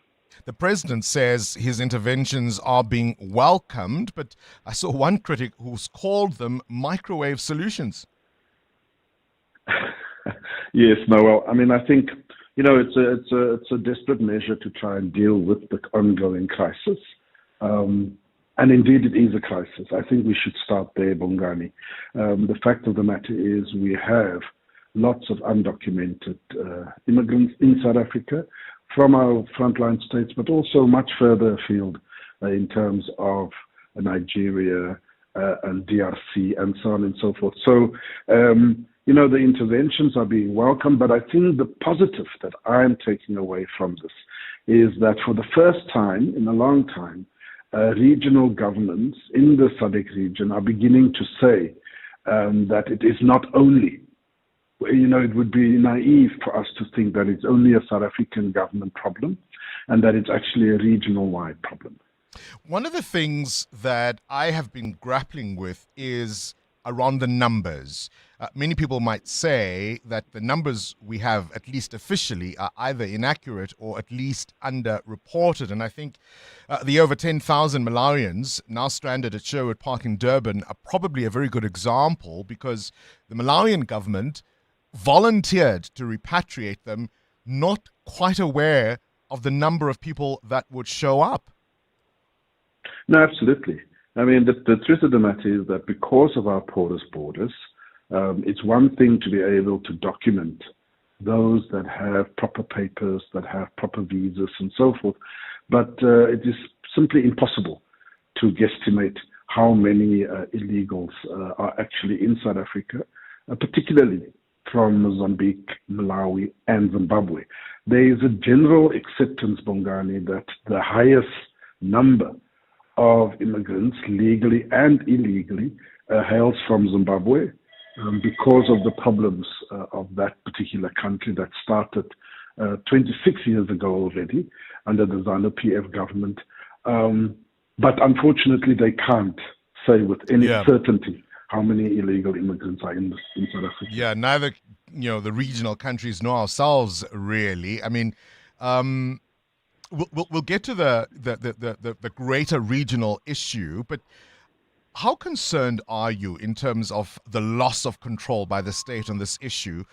Last week and in the weeks before, we've seen marches, demonstrations, people armed to the teeth with weapons, spears, knupkiris, others randomly asking people for papers in defiance of what the president has been saying. I mean, things could go horribly wrong on the 30th, couldn't they? No, absolutely. I mean, if the public protest that we saw with the arrest of former President Jacob Zuma is anything to go by, if indeed our public policing is going to be that ill-equipped, as was the case then we are in for serious problems where, if you recall, Bongani, ordinary citizens were now beginning to take the law into their own hands, wanting to defend their properties and so on, because the law enforcement, in particular the South African Police Service, was failing. So I do hope that they are going to be a little better prepared. And it's not just about enforcement, as you know. It's about engagement with these groupings to begin to say, let's sit down, let's talk, let's see exactly what are the frustrations and how best we can address some of those. Because as you know, repatriating illegal immigrants is not a solution.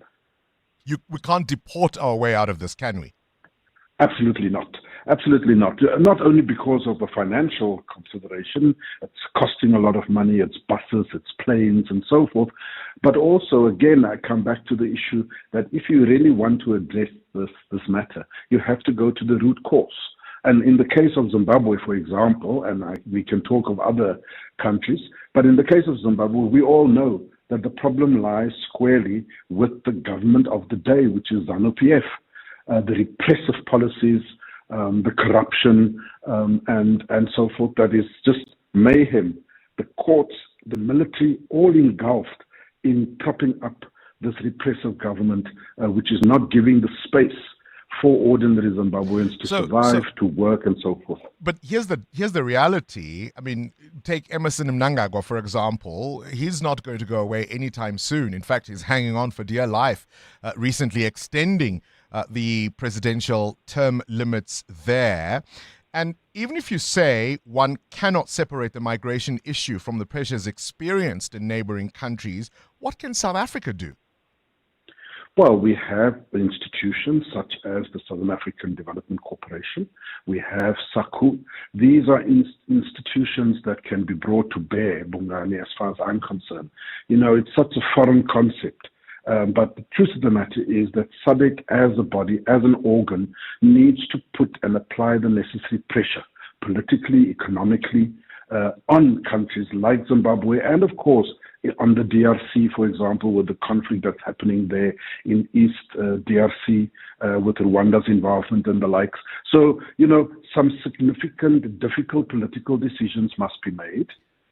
Pressure must be brought to bear. Sanctions need to be part of the package in order to pressurize governments to change their ways so that we can alleviate the immigration issue. Yeah, I hate to quibble with you. I hate to quibble with you because part of the tradition, the history we have seen is that many SADC leaders are in a club, if you will. They don't dare criticize one another. And that's been the pattern. And even if you were to apply sanctions, wouldn't that then exacerbate the migration problem because the elites are going to feel the pinch a lot later than ordinary folk who will come streaming into South Africa? And if anything, one of the things we've seen on the continent is, jumping to conclusions, statements being made, clarity not being sought in terms of the official channels. We've seen politicians jumping on the bandwagon of describing the country and even our government as being xenophobic, which of course you and I know is not true. Mm-hmm. No, you're right. Look, in the short term, there will be those negative consequences, but not in the medium to long term. We have to take a long view about these inputs that we have to do. And then, of course, secondly, besides the government, because we don't want to place everything on the doorstep of government, I think that there is a very significant role. And it is happening, but not to the extent that I think is required of civil society, of the NGO sector, between South Africa and Zimbabwe and others in the region. But I just think that there isn't enough pressure being brought to bear. I wrote an article recently, Bongani, in which I said that, unfortunately, you cannot only, during apartheid, South Africans relied, of course, very heavily on the anti-apartheid movement globally for countries to come with sanctions and so forth. But to a very large extent, it would be naive to think that they ended apartheid on our behalf. It was us here, domestically, that had to make the sacrifices, go to jail, be arrested, come out in mass protests and so forth. That is what brought the South African apartheid government to its knees. And I think that there is some lessons to be learned for that from ordinary Zimbabweans.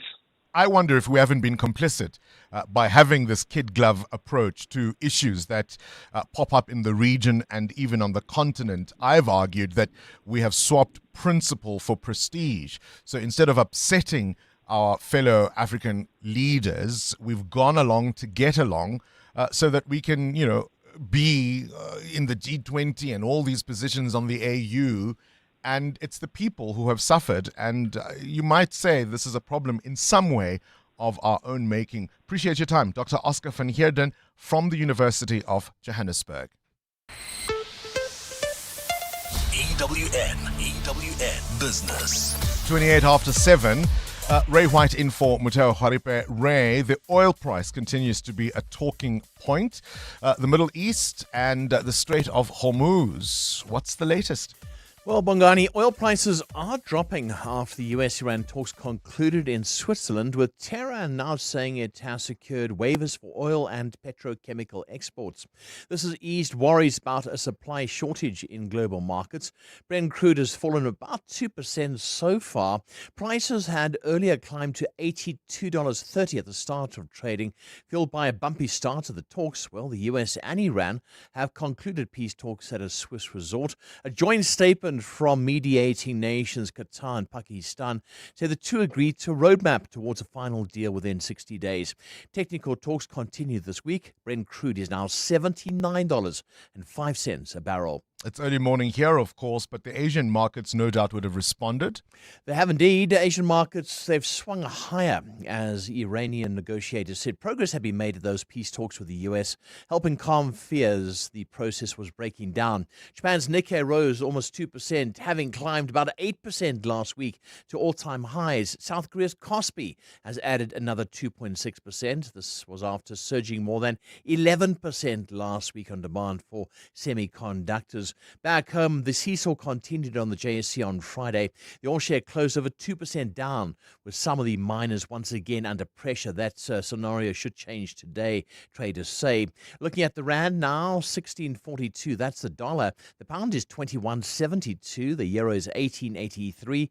Platinum $1,664.87.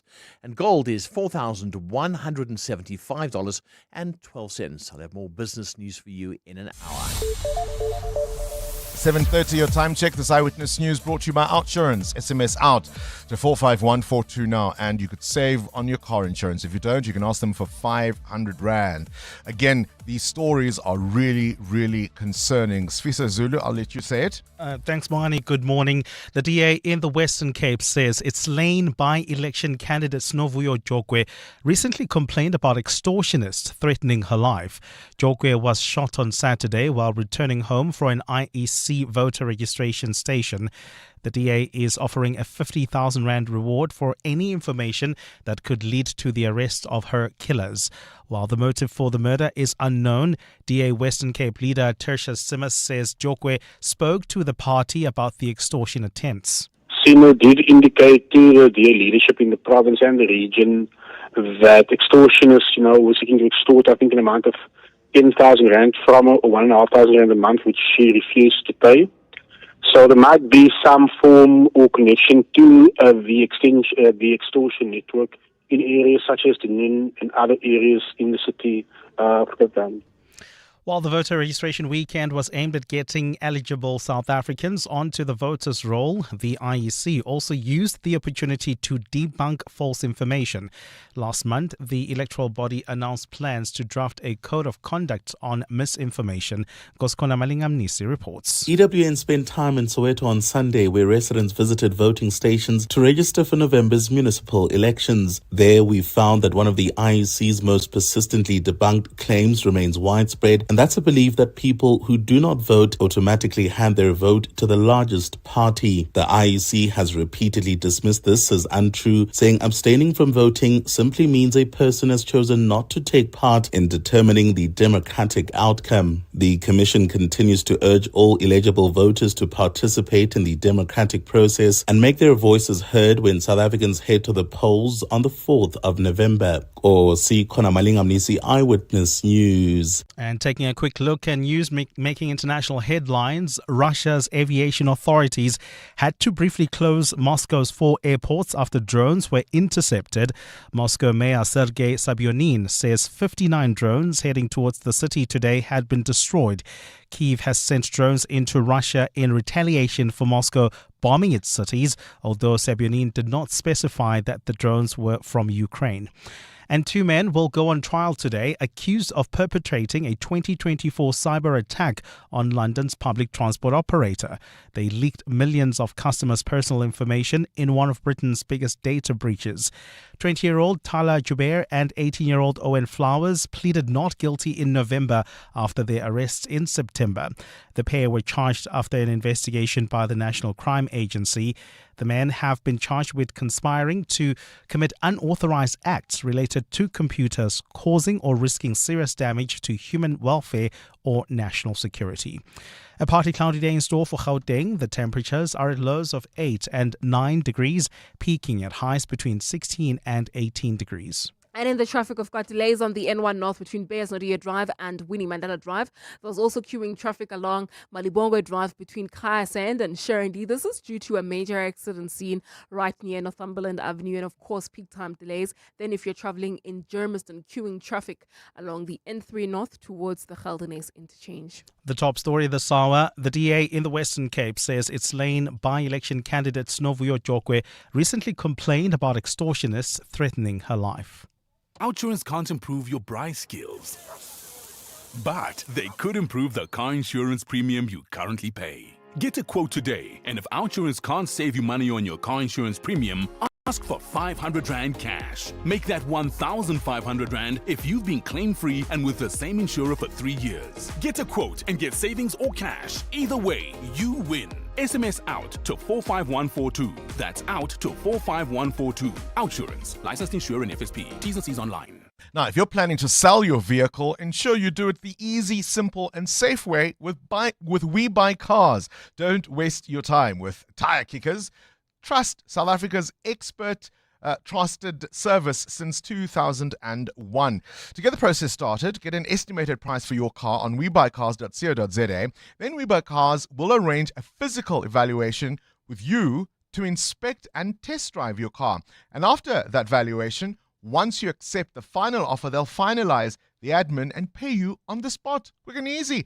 And if you're looking to buy, you can browse thousands of vehicles online, discover a variety of auction deals, special offers, and more. So whether you're looking for an affordable hatch or a sleeky sedan, We Buy Cars has over 15,000 options to choose from.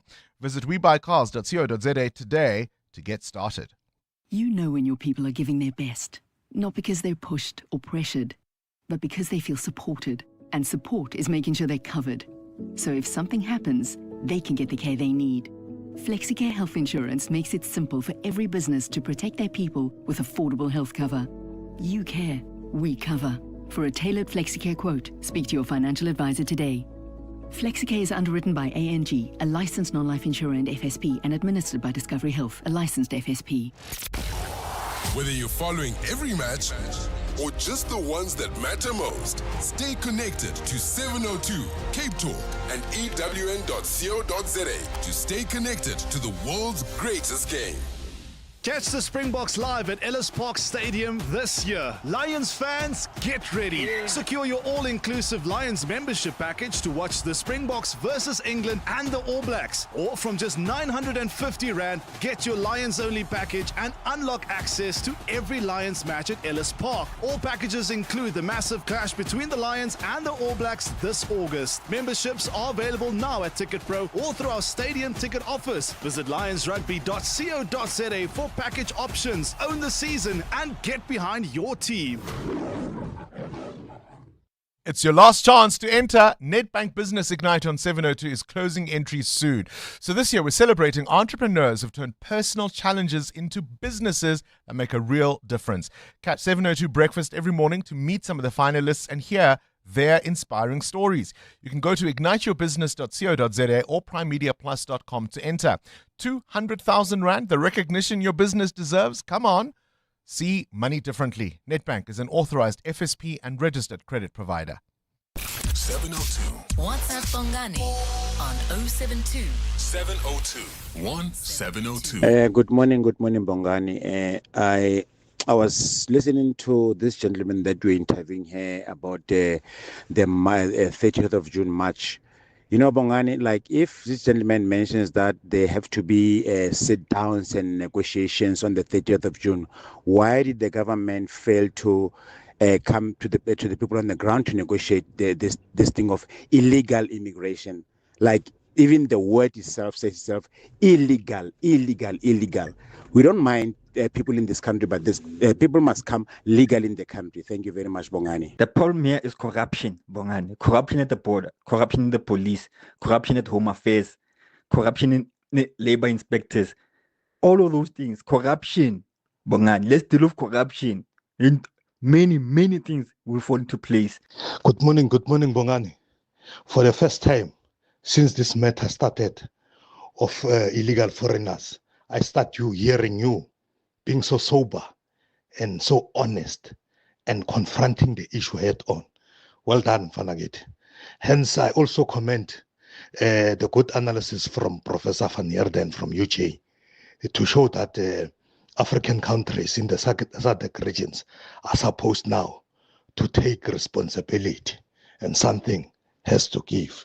Thank you, Khoso Midrand. Look, I'm not sure what sobriety you are speaking of.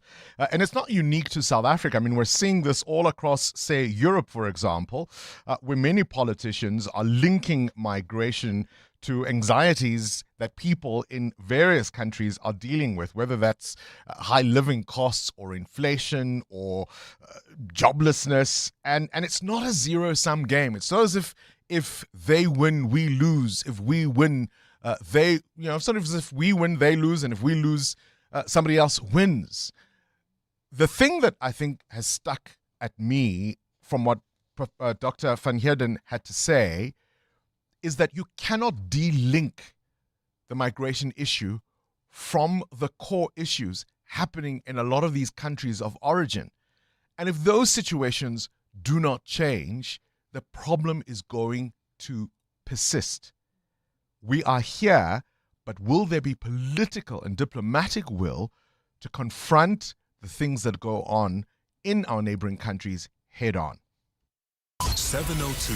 What's the question? What's the question is brought to you by Outsurance. A chance for you to win up to 3,000 Rand in cash. So first 1,000 Rand for the answer, and then a little later 2,000 Rand if you can give us the question.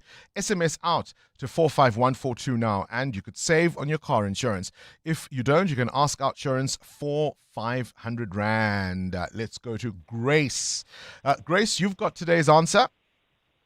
Oh, yes. Today's answer is 1949, Bongani. 1949. And tell me, Grace, have you got yourself a quote from Outsurance?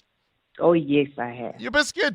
1,000 Rand is coming your way, all thanks to Outsurance in 702. And thank you for your answer. Grace says 1949 is the answer. What's the question? Call us if you know on 011 8830 702. EWN Sport. All right, Cindy Paluta is here with the World Cup results. Yep. As we're on air, games are continuing. What's going on? What's the latest? So we do have overnight wins for Spain and Egypt, while Belgium were held, and we'll have more for you in the World Cup desk at the end of this bulletin. Proteas women got a crucial 6-wicket win over India at the T20 Cricket World Cup, keeping their semi-final hopes alive. Proteas chasing down 159 thanks to player of the match Marizan Cup's unbeaten 81 or 45. It's the first time the Proteas have successfully chased down more than 150. Here's Cup. At first, just building that partnership, and then we got to a stage where I just said, okay, now we're going to have to start going after it. And that seemed to work for us, because as soon as we started being a bit more positive, balls went into the gaps and to the boundaries. West Indies, one of the 3 unbeaten sides at this T20 Cricket World Cup after a 5-wicket win over Sri Lanka. In men's test cricket, New Zealand thrashing England by 253 runs to level the series. Matt Henry took 11 wickets. The All Blacks will be captained by Ardie Savea for the upcoming season in Scott Barrett's absence. Ryoke Ioni's been dropped from the squad, and there's 4 debutants in the team. In golf, Wyndham Clark won the US Open by 1 shot, finishing on 4 under despite a final round of 73. Serena Williams will be back at Wimbledon this year after a 4-year break. Hey? She's What been do you given. think? I like to be proved wrong, but I think the standard of women's tennis has moved on. really improved. And I think when Serena was playing, there wasn't much. Serena's phenomenally strong and phenomenally good, but everybody, it couldn't catch up to her. And I think they're finally maybe getting there. But I reckon she's got a really good chance. So I didn't even let you finish your sentence. For anybody listening, Serena has been given Yeah, you actually a wild interrupted. card. I didn't realize. You're so rude. I spoke because I was so excited. She's been given a wild card entry To compete, into Wimbledon. in the singles because she has been playing doubles. So everybody probably thinks, and she did confirm last week that she's going to play the doubles with Venus. They're going to team up together at Wimbledon. I really think she's got a good chance in the singles. In the doubles. In the singles? Because now we're talking singles because it's a week later. I reckon she's going to make it pretty far. I would say as far as quarterfinals. Look, say what you like about Serena, and maybe the standard has moved on since she was playing, but you could argue that she's very much a part of that, or inspiring that, standard being raised, because everybody wanted to play like her. And very clever by the organizers to get eyes on the game, right? Absolutely. The EWN World Cup Desk. The latest scores, the biggest stories, and the moments everyone's talking about. Well, 3 countries have booked their place in the last 32 of the World Cup: Mexico, Germany, and the USA, which means 3 countries have already know they're going home. That's Tunisia, Haiti, and Turkey. This morning, Egypt came from a goal down to beat New Zealand 3-1, scoring all 3 goals in the second half, including one from Mo Salah. It's incredible. I don't know how to express it in a word, but it's a great achievement for all the players, for the staff. So hopefully we can carry on like this in a group, and we can write a history and we qualify first. For the years to come, you will remember that as one of the best achievements in history. So we just have to enjoy today, enjoy tomorrow, then focus in a game after. Spain beat Saudi Arabia 4-0 with 2 goals from Oyarzabal. Debutants Cape Verde scored a second-half equaliser to salvage a 2-2 draw with Uruguay. They have a real chance of making the round of 32. Another goalkeeper has set this World Cup alight. Curaçao's Aloy Room made 15 saves in the team's goalless game with Ecuador on Saturday, earning the smallest team ever to compete its first ever point. The number of saves he made equals the tournament record set in 2014. Tonight, defending champions Argentina are playing Austria at 7, followed by France against Iraq at 11. And then Bafana's next game is a must-win clash against South Korea on Thursday morning at 3 a.m. Cindy Paluta, Eyewitness News Sport. From kickoff to the final whistle, this is the EWN World Cup Desk. Every great business starts with a problem, one you may have experienced yourself. Nedbank Business Ignite 2026 is looking for entrepreneurs who've turned that pain into purpose and built solutions that truly make a difference. So if your business is generating between 1 and 20 million rand, you could get funding, mentorship, and the support you need to grow with Nedbank as your partner, and also access to Simply Biz to help you scale sustainably. So if you're solving real problems and are ready to take your business further, visit igniteyourbusiness.co.za or primemediaplus.com and enter today. The countdown to Food Forward SA's Mandela Day Packing Event 2026 has begun. Join us Friday, 17 July, and spend your 67 minutes making a real difference. Together, we'll pack and sort groceries that will feed thousands of people facing food insecurity across South Africa. Be part of the action. Tickets are on sale now at webtickets.co.za. Food Forward SA, securing quality food, nourishing lives, in association with 702. EWN Traffic. This EWN Traffic brought to you by the House of Citroen. The all-new Citroen Basalt is here. Book a test drive at citroen.co.za. The M1 is a spot of bother. M1 North. Amma, what's going on? Why are there delays? That's correct, Bongani. That's due to stop and go basically between Xavier Street and Grayston Drive. And honestly, that's also due to the peak time delay. So we've got those delays there. So if you're heading towards Sandton, do expect about a 20-minute hold up between Houghton Drive and Glen Hove Road. And then, of course, until you approach the Grayston Drive off-ramp. If you're traveling on the N1 South in Bryanston, do expect delays approaching Winnie Mandela Drive. Speaking of Winnie Mandela Drive, delays between Witkoppen Road and the N1 due to faulty traffic lights at Leslie. And then if you're heading towards the city of Tshwane, expect some delays on the N1 North approaching Allendale Road. There's also queuing traffic reported on Pretoria Main Road towards the Baku Bridge. This is due to roadworks along this route. So if you usually use this route to avoid the backlog on the N1 South, please do be on the lookout there and expect about a 15-minute hold up. If you are traveling in the city of Tshwane, we've got some issues on the R80 South approaching the hairpin bend. That's due to a major accident seen there. Expect about a 20-minute hold-up coming out of Sefako Makgato exit. We'll have more updates for you. Stay tuned. There's more EWN on air, online, and on the EWN app. The all-new Citroen Basalt is here with keyless entry, wireless Apple and Android CarPlay. It's made to look good and to make life easy. And that 470-litre boot, it's ready for every outfit change and then some. The all-new Citroen Basalt Coupe SUV from 354,000 Rand. Register now for the limited launch deal assist of up to 40,000 Rand. Book a test drive today at citroen.co.za. T's and C's apply. When you can see what others don't, you can do what others can't. Nedbank is more than just a bank. We're a growth partner because we understand that real success happens when you're looking ahead, spotting opportunities others miss, and planning for tomorrow, today. Think bigger. Think Nedbank Commercial Banking. See money differently.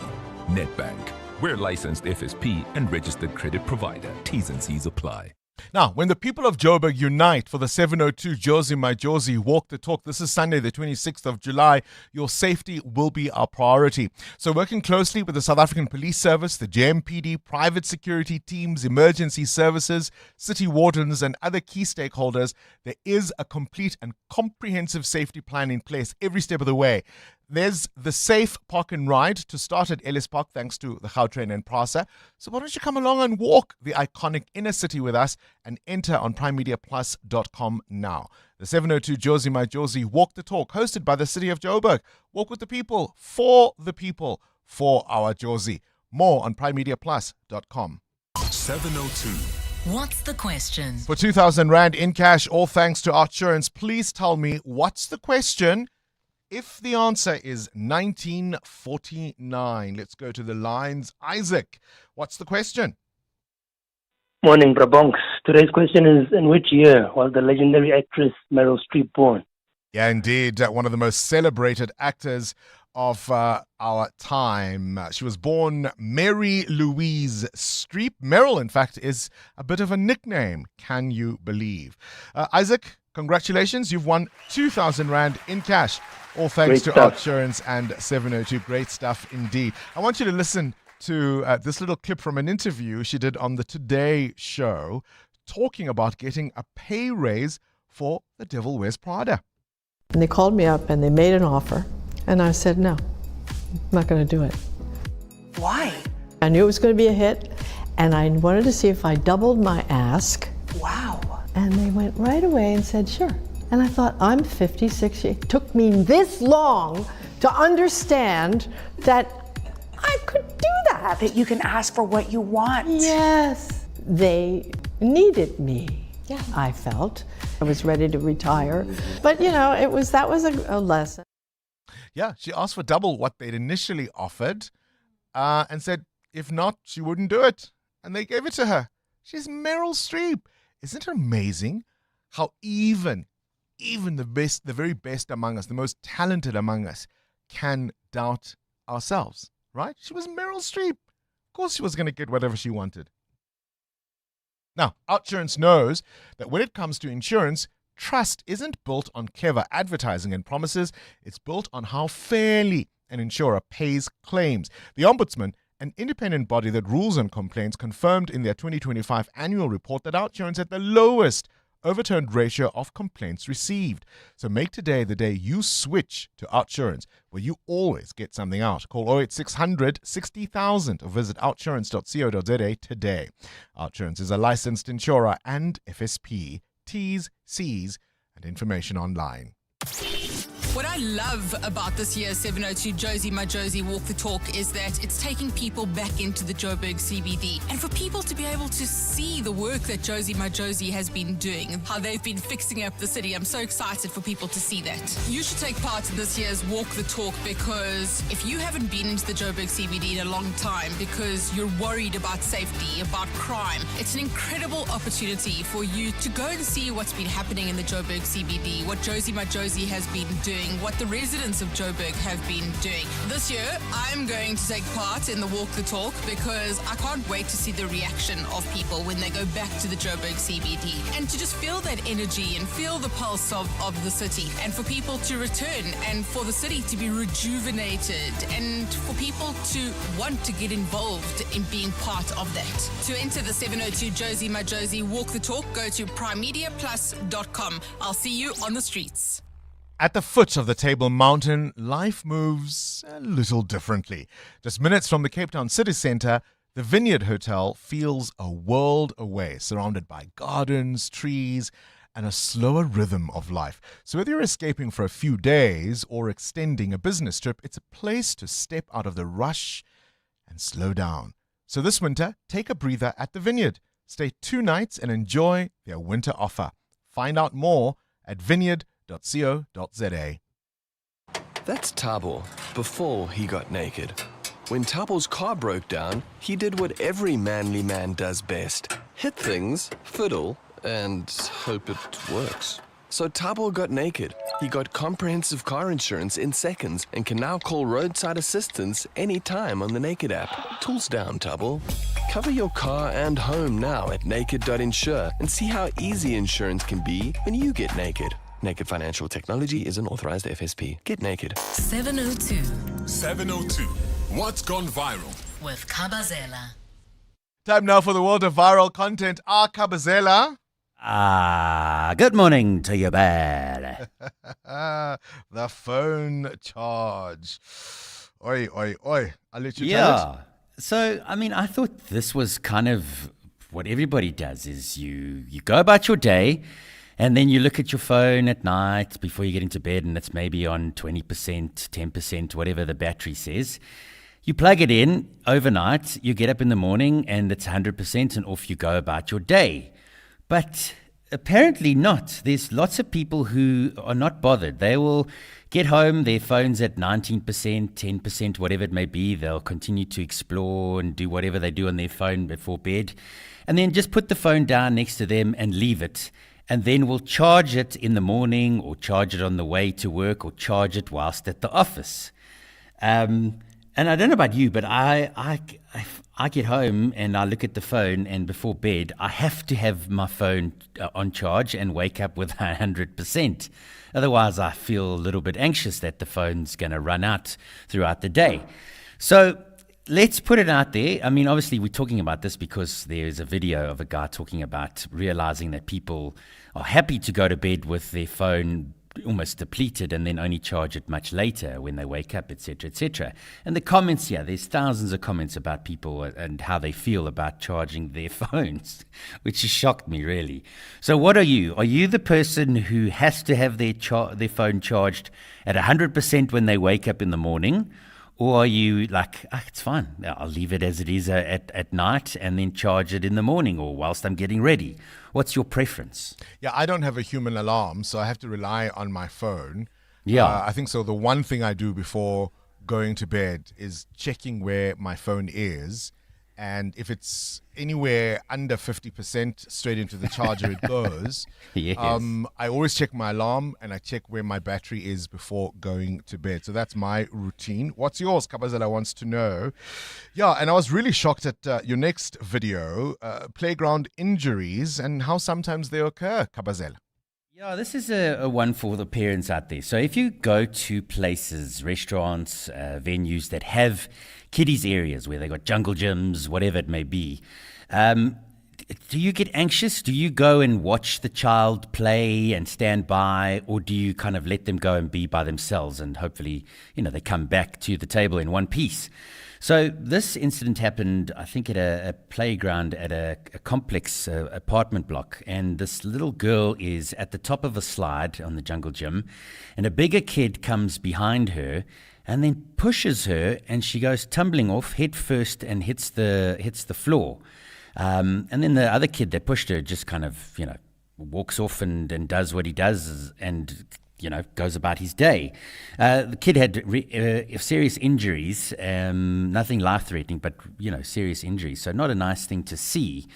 But it's a thing. I mean, like I was at an event and I had my cousin's little one, And I said, okay, well, let's go play on the jumping castle. And I was watching at the jumping castle, and there were all other kids on the jumping castle, various ages and sizes. And I was like, yo, I can't leave her here. I have to watch her and, say to this one, let her go. She's smaller than you, So it was quite a thing for me because I'm not a parent, right? So how do you go about this? Do you try and avoid these places as much as possible because you'd rather have the child sit at the table, colouring in or iPad or whatever it may be? Or, do you go and watch them, stand by them, et cetera, et cetera? How do you handle those kind of places? And what's your preference when it comes to destinations or establishments with kiddies areas? That's a really good one, because I think for many parents, you assume, well, I'm not there at creche or at school, so let the kids be. But as your video shows, Kabazela, what happens on the playground will sometimes make the hairs on your head stand out. Kabazela, that's what's gone viral. 702 Feedback with Siamtanda Matiso. Siamtanda Matiso, your phone charge routine? I'm the same as you. I always check my alarm and I make sure. Also, I can't rely on my phone being at 50% with the work I do. We're always on our phone, so I always have to be alert about what's happening in the world. Also, I'm very paranoid when it comes to alarms. Sorry to cut you. I even charge my watch. I make sure that my watch, alarm has it on because I hate being late. So, do you charge once a day? No, throughout multiple the day. times. I'm glad Muteo is not here. He's probably like, whoo, don't have to deal with I'm trying to borrow my charger cable. every time. What other feedback do you have? Many reacting to your interview with Dr. Hirden about the March and March situation that will be happening on the 30th of June. Listen, Bongs, many blaming other African leaders and our country. Our country for not being in controlling our borders and letting this get to this extent. Yeah, you see, my difficulty is we obviously have a clear issue now. Mm-hmm. And although, yes, we can talk about SADC and our leaders cooperating within the region, many of the reasons that we have migrants is because of failures in those countries. Yeah. And I'm not sure if they're going to as readily volunteer that they are failing. Absolutely, and they agree with you. They're saying actually these leaders should be sanctioned because especially those who have illegal immigrants that go to certain countries and do not follow the rules of the country. They don't listen, they just causing trouble. So something needs to be done. But there's also a huge worry, Bongs, about the March and March things. People are saying we don't have enough boots on the ground when it comes to law enforcement. So if things escalate, they worry that it might end up like Marikana. So there is a bit of debate around the situation. Are we ready? That's the question, right? Because the other assumption is that this thing is going to happen in one place, in one location. Whereas I've been calling them dress rehearsals that we've been seeing pop up, it could be widespread. Hey, listen, we have new law enforcement leaders. We have an acting and a deputy. So maybe they might come up with new things. The suspended, the acting. It's 8 o'clock. This is EWN. More Ekurhuleni evidence is expected at the Madlanga Commission today, and top government figures expect the UK Prime Minister to announce his resignation plans. Good morning, I'm Sfiso Zulu. The city of Ekurhuleni is returning to the spotlight this week as the Madlanga Commission shifts its focus back to corruption allegations in the metro. EWN understands that Medicare 24 CEO Mike van Wyk is scheduled to take the hot seat to lead evidence regarding his ties to alleged crime boss Vusumuzi Ket Matlala. Medicare 24 has been linked to an irregular 360 million rand police tender that was awarded to Matlala about 2 years ago. Alfara Mushwana reports. The city of Ekurhuleni and its Metro Police Department have been at the center of allegations of criminal interference, with several senior officials under scrutiny over alleged corruption. The commission previously heard testimony that suspended EMPD Chief Julius Mkhwanazi allegedly allowed Vusumuzi Ket Matlala to enter into a fraudulent memorandum of understanding with the city. Former city manager Imogen Mashazi has also been linked to corruption allegations, with officials testifying that she governed the municipality with an iron fist. Medicare 24 CEO Mike van Wyk, who is expected to testify before the commission today, is anticipated to provide insight into his company's involvement with the EMPD. Van Wyk is also expected to explain how his company, which Matlala reportedly sought to purchase, secured a 360 million rand tender from the South African Police Service. Alpha Ramshwana, Eyewitness News. Meanwhile, self-proclaimed political fixer Brown Mokhotsi, who allegedly has links to Matlala, returns to the Johannesburg Regional Court today for a fresh bail bid. His legal team is expected to argue new facts related to his residential address. Mokhotsi's initial bail application was rejected after the court found he provided the investigating officer 3 false addresses that could not be verified. He was arrested last month in connection with staging an assassination attempt on his own life. He faces charges of perjury, defeating the ends of justice, and the unlawful possession of a firearm and ammunition. Demakasole Shoro has more. Brown Mokhotsi has been behind bars for more than a month after he was arrested by an SAPS multidisciplinary team shortly after testifying before the Matlanga Commission. The state alleges he orchestrated a fake assassination attempt in Vosloorus in November last year and used a firearm linked to other criminal cases to fire 11 shots into his vehicle. In denying bail, Magistrate Annalise Tlhapi found that Mokhotsi provided 3 residential addresses that could not be verified. All 3 addresses, they don't correspond. The court cannot accept the applicant version that it is an error by the landlord to write a wrong address in the lease agreement. His legal team is now expected to rely on what it describes as new facts in a bid to secure his release on bail pending trial. Dimakatsole Shoro, Eyewitness News. The IEC says it will work with police and other security agencies to strengthen election safety following suspected political killings. The Commission has described the attacks as a blow to democracy as parties ramp up campaigns ahead of the November local government elections. The deaths came during the weekend's voter registration drive. Mongezi Koko reports. Gauteng police have launched a manhunt for the killers of 2 MK Party members who were shot dead in Beckersdale on the West Rand. In separate incidents, DA by-election candidate Novuyo Gyokwe was killed in Cape Town, while ANC ward councillor Scelo Mleve was gunned down in Gqeberha. Chief Electoral Officer Saima Mabolo condemned the attacks and says the Commission will continue working with law enforcement agencies to protect voters, staff and electoral infrastructure. We are an active participant in Priority Committee, which is a subcommittee of NetJoins that plans election security. Together with the law enforcement agencies, we will have to fortify our operational plans. This weekend marked the only voter registration period ahead of the November 2026 local government elections. The Electoral Commission is expected to brief the media this afternoon on the outcomes of the voter registration weekend. Mongezi Koko, Eyewitness News. And some MPs in the UK reportedly say embattled Prime Minister Keir Starmer could set out plans to step down as soon as today, the same day his likely successor is expected to be sworn in as an MP. Veteran Labour politician Andy Burnham is due to take up his seat in the House of Commons 3 days after clinching a victory in a crunch by-election and clearing the path for an anticipated leadership challenge. Under Labour's rules, the leader of the centre-left party must be a member of Parliament. If Starmer does leave office this year, Britain will get its 7th Prime Minister in a decade and unprecedented rates of churn in its modern history.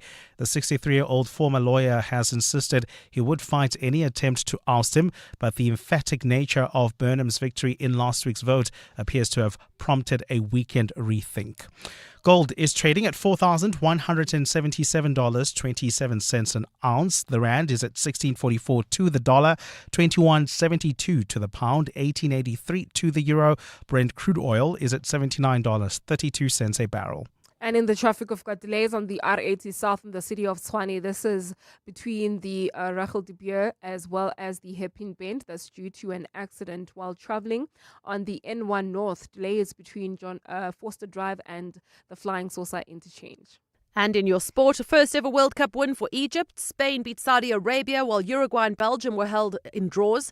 Tonight, Argentina plays Austria in the 7 p.m. game. Proteas women on track to make the semi-finals of the T20 World Cup after a stunning 6-wicket win over India, Cup with an unbeaten 81. And the All Blacks name Ardie Savea as captain in Scott Barrett's absence. A partly cloudy day in store for Gauteng. The temperatures will peak at highs between 16 and 18 degrees. The top story in EWN this hour, the city of Ekurhuleni Ekurhuleni is returning to the spotlight this week as the Matlanga Commission shifts its focus back to corruption allegations in the metro. EWN, in touch, in tune, and independent. For the latest, visit ewn.co.za or download the EWN app. On Sunday, 26 July, 7:02 Josie My Josie Walk the Talk unites us all in the iconic Joburg CBD. 7:02 Walk the Talk. Abize bonke. Enter now on primemediaplus.com. This is Breakfast with Bongani Bingwa on 702. Let's walk the talk. 8 after 8, no place to hide. Isn't that the sense you get from the Matlanga Commission of Inquiry and how swift some of the action has been taken following people being unable to answer, whether being evasive or arrogant at the commission? A little earlier on, we spoke to Karen Morn, the legal journalist, about the challenges Julius Malema faces, the leader of the EFF. A mounting legal storm. Will he be one of the people called to the Matlanga Commission of Inquiry as more details emerge about links between the underworld and political influence in South Africa? Oscar van Heerden from the University of Johannesburg says you can't deport your way out of what is a regional crisis. Look at what's failing throughout SADC, and then you'll begin to understand the migration pressures on South Africa. Kabazela wants to know, what's your phone charging routine? Do you care if your phone is at 50%, Ray, before you go to bed? Yeah, I do. I really do, because the battery's not great, and I worry about getting up for breakfast. So do you worry about charging your phone for too long? Because that's also something that affects the phone, is it? I think I might have damaged the battery by doing exactly that, charging it overnight and just leaving it. So I plead guilty. At what point do you charge? No, 50%. What's your absolute minimum? 50%. Before you go to bed? I don't trust it. I need to wake up to come here. Kabazela also wants to know about your school playground routines. Not so much school playground routines, but playground. You're out with the kids, you're at a restaurant, there's a play area. How much of an eye do you keep for the kids? Morning, Bongani and the listeners. So I have an iPhone, and I recently got a Huawei from work. On my iPhone, I make sure that before I go to bed, I plug it in and then it charges, because it charges slower. I found this Huawei, though, it charges from 0 to 100 literally in less than like 30 minutes. So when I wake up in the morning, even whether if it's at 0 or even just above that, I can plug it in, get ready. By the time that I'm leaving the house, that phone will be at 100%. So if I was completely using the Huawei, it wouldn't matter. On the iPhone, though, I have to make sure that I've plugged it in before I go to bed. Otherwise, the car doesn't charge it as quickly enough before I get to work. Good morning, breakfast team. My name is Mandla here from Centurion.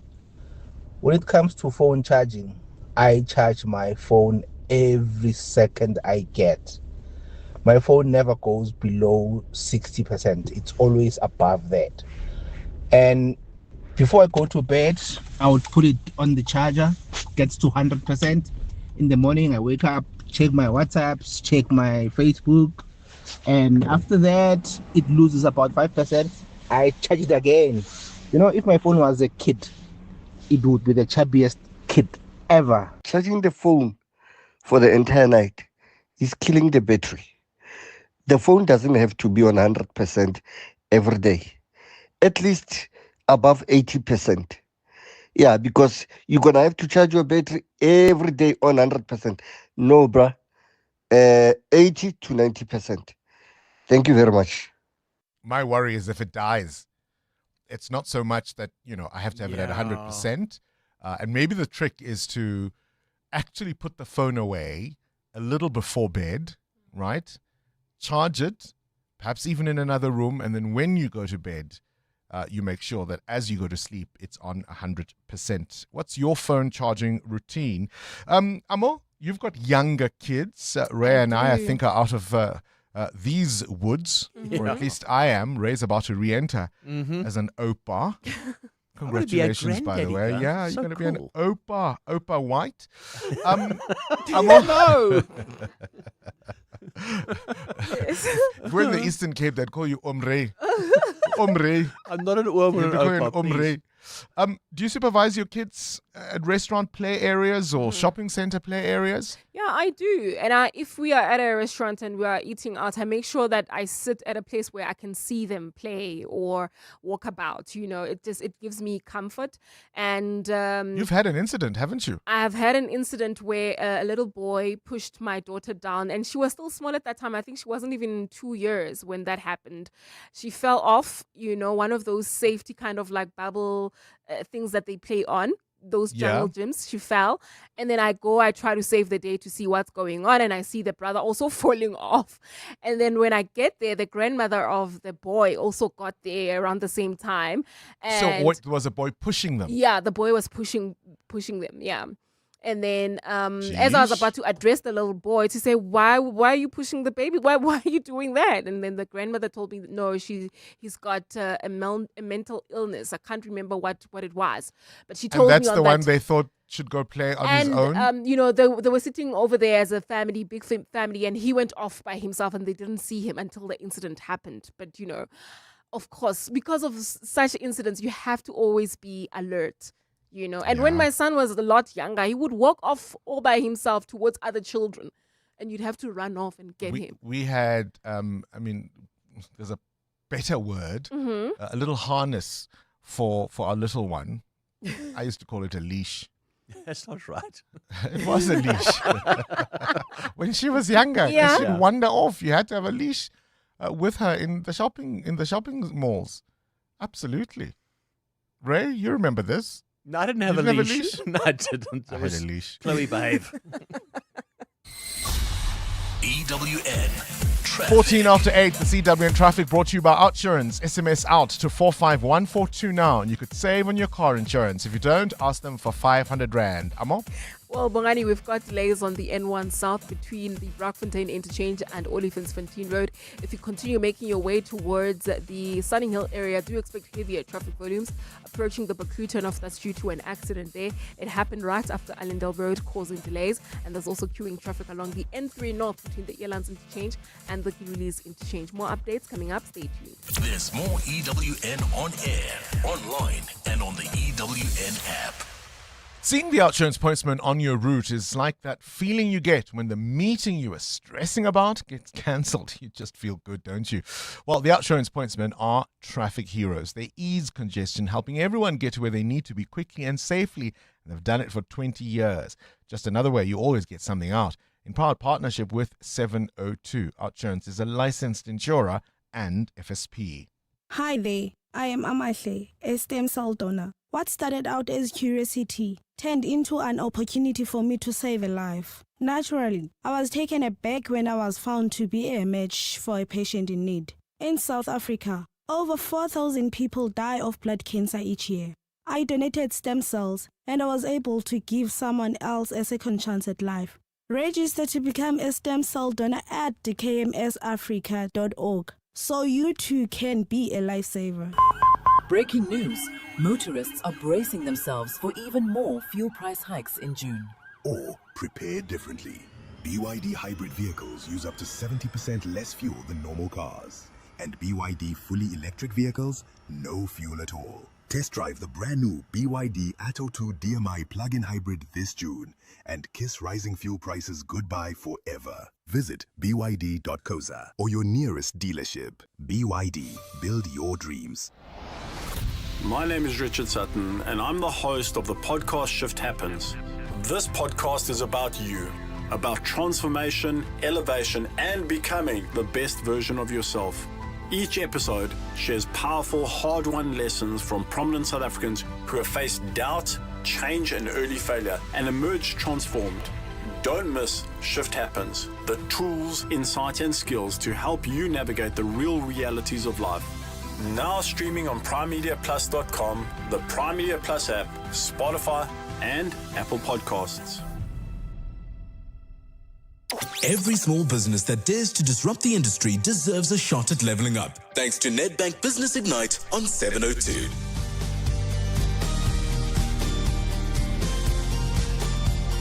"17 after 8 o'clock.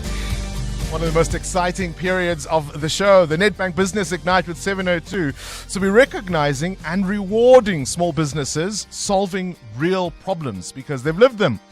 We're talking about businesses built from real experience where challenges were turned into meaningful solutions. So you enter Nedbank Business Ignite with 702 and there's a chance for you to win 200,000 Rand mentorship, national exposure and support beyond banking with Simply Biz. And as always, Tuli Makubane, the founder and director of Mint Fresh Technology Solutions, our mentor, is with us in the studio. A very good morning to you.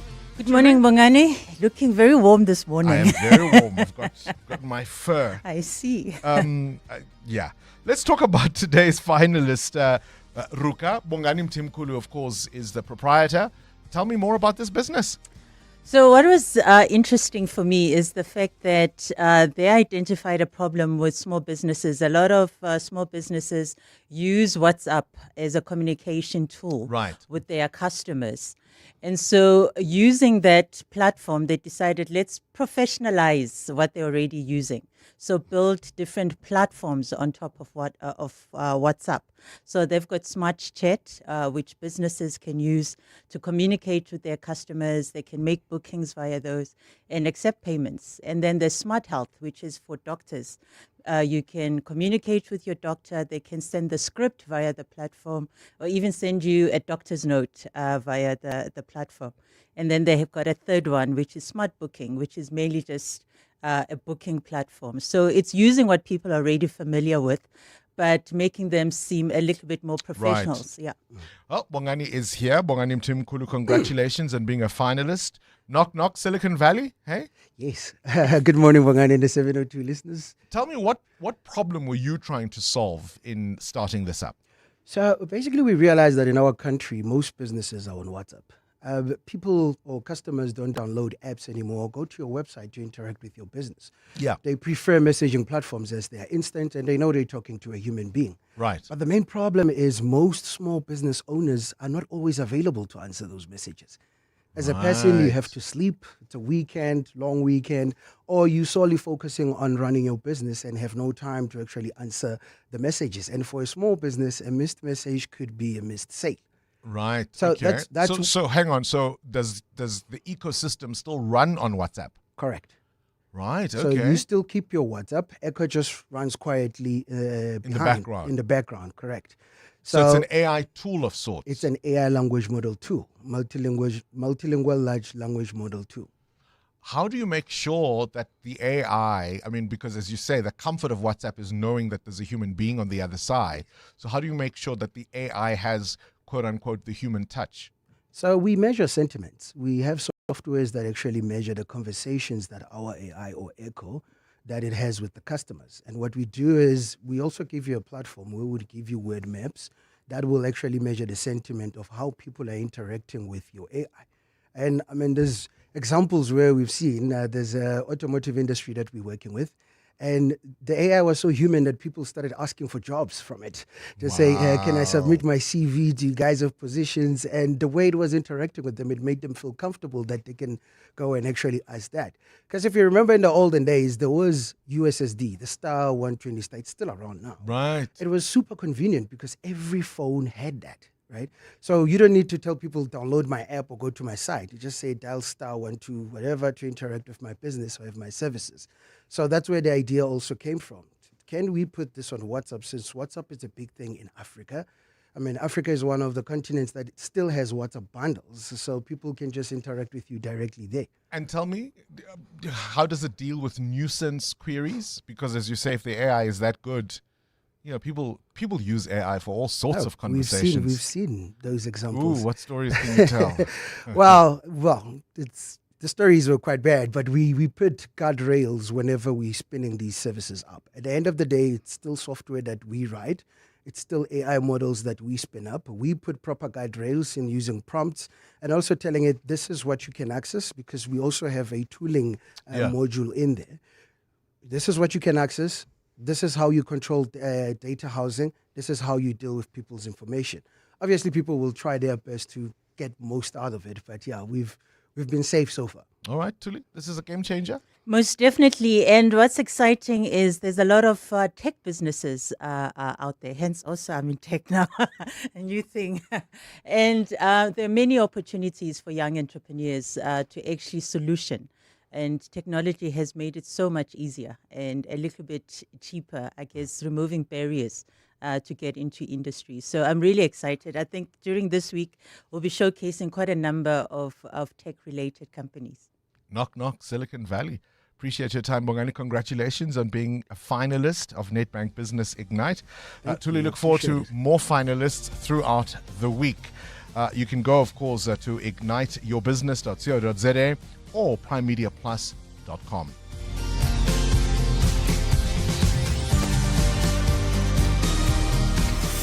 The Worldview. Let's catch up with news from elsewhere in the world. John Adderley, the big story, of course, internationally remains what's happening between Iran and the United States. What's the latest? Well, in a joint statement following the end of the first round of Iran-US talks, the two sides said the parties had now agreed to a mechanism to end the fighting in Lebanon. So there do seem to be some steps forward on this. The mediators also said that Tehran and Washington had agreed to set up a communications line to avoid incidents in the Strait of Hormuz. And in a post on X, the Iranian Foreign Minister Abbas Araghchi said there had been major progress in the talks in Switzerland. He said Iran had secured waivers for oil and petrochemical exports, the release of some frozen assets, and the launch of a major reconstruction and development plan for Iran. So some progress there. The talks are due to continue for the rest of the week. It does come after strains emerged during yesterday's first day of discussions. Writing on social media, Donald Trump said the US would bomb Iran very hard again if it failed to rein in Hezbollah. And in response, the Iranian chief negotiator, Mohammad Bagher Ghalibaf, dismissed this threat.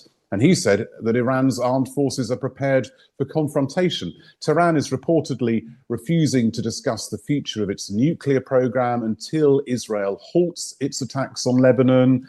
In response, the Israeli Prime Minister Benjamin Netanyahu insisted that the Israeli military will remain in southern Lebanon for as long as necessary in order to protect northern Israel. And the Hezbollah leader, Naim Qassem, rejected any Israeli military presence in southern Lebanon, saying that Hezbollah will defend itself. So there does seem to have been some progress in these talks in Switzerland, but you can see from what I've just been saying that there are still clearly a lot of tensions, simmering resentments there that could still boil over. Goodness me.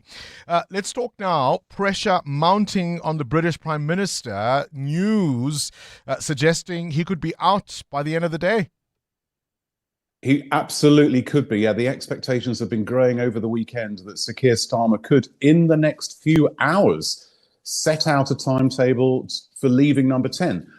Quite a contrast to Friday, when he was still saying that he would stand in any leadership contest, but as so often happens with politics, the mood can shift very quickly, and it did so over the weekend. It's become clear that over 100 Labour MPs and at least 4 senior cabinet ministers have called on Keir Starmer to resign. Yesterday, his business secretary, Peter Kyle, signalled a shift in tone. He said the Prime Minister was taking the time to think through what the political realities are today compared to last week and the week before, and that he would do what was necessary in order to end the speculation. President Trump weighed in on all of this as well. He added to the speculation, saying in a social media post that Sir Keir Starmer will resign. So that's a little bit embarrassing for Keir Starmer. He didn't have any evidence to back that up. We know that Keir Starmer has been at his country retreat outside London all weekend, talking things through with his wife. He's now back in Downing Street, so maybe he will emerge this morning and tell us that he's leaving.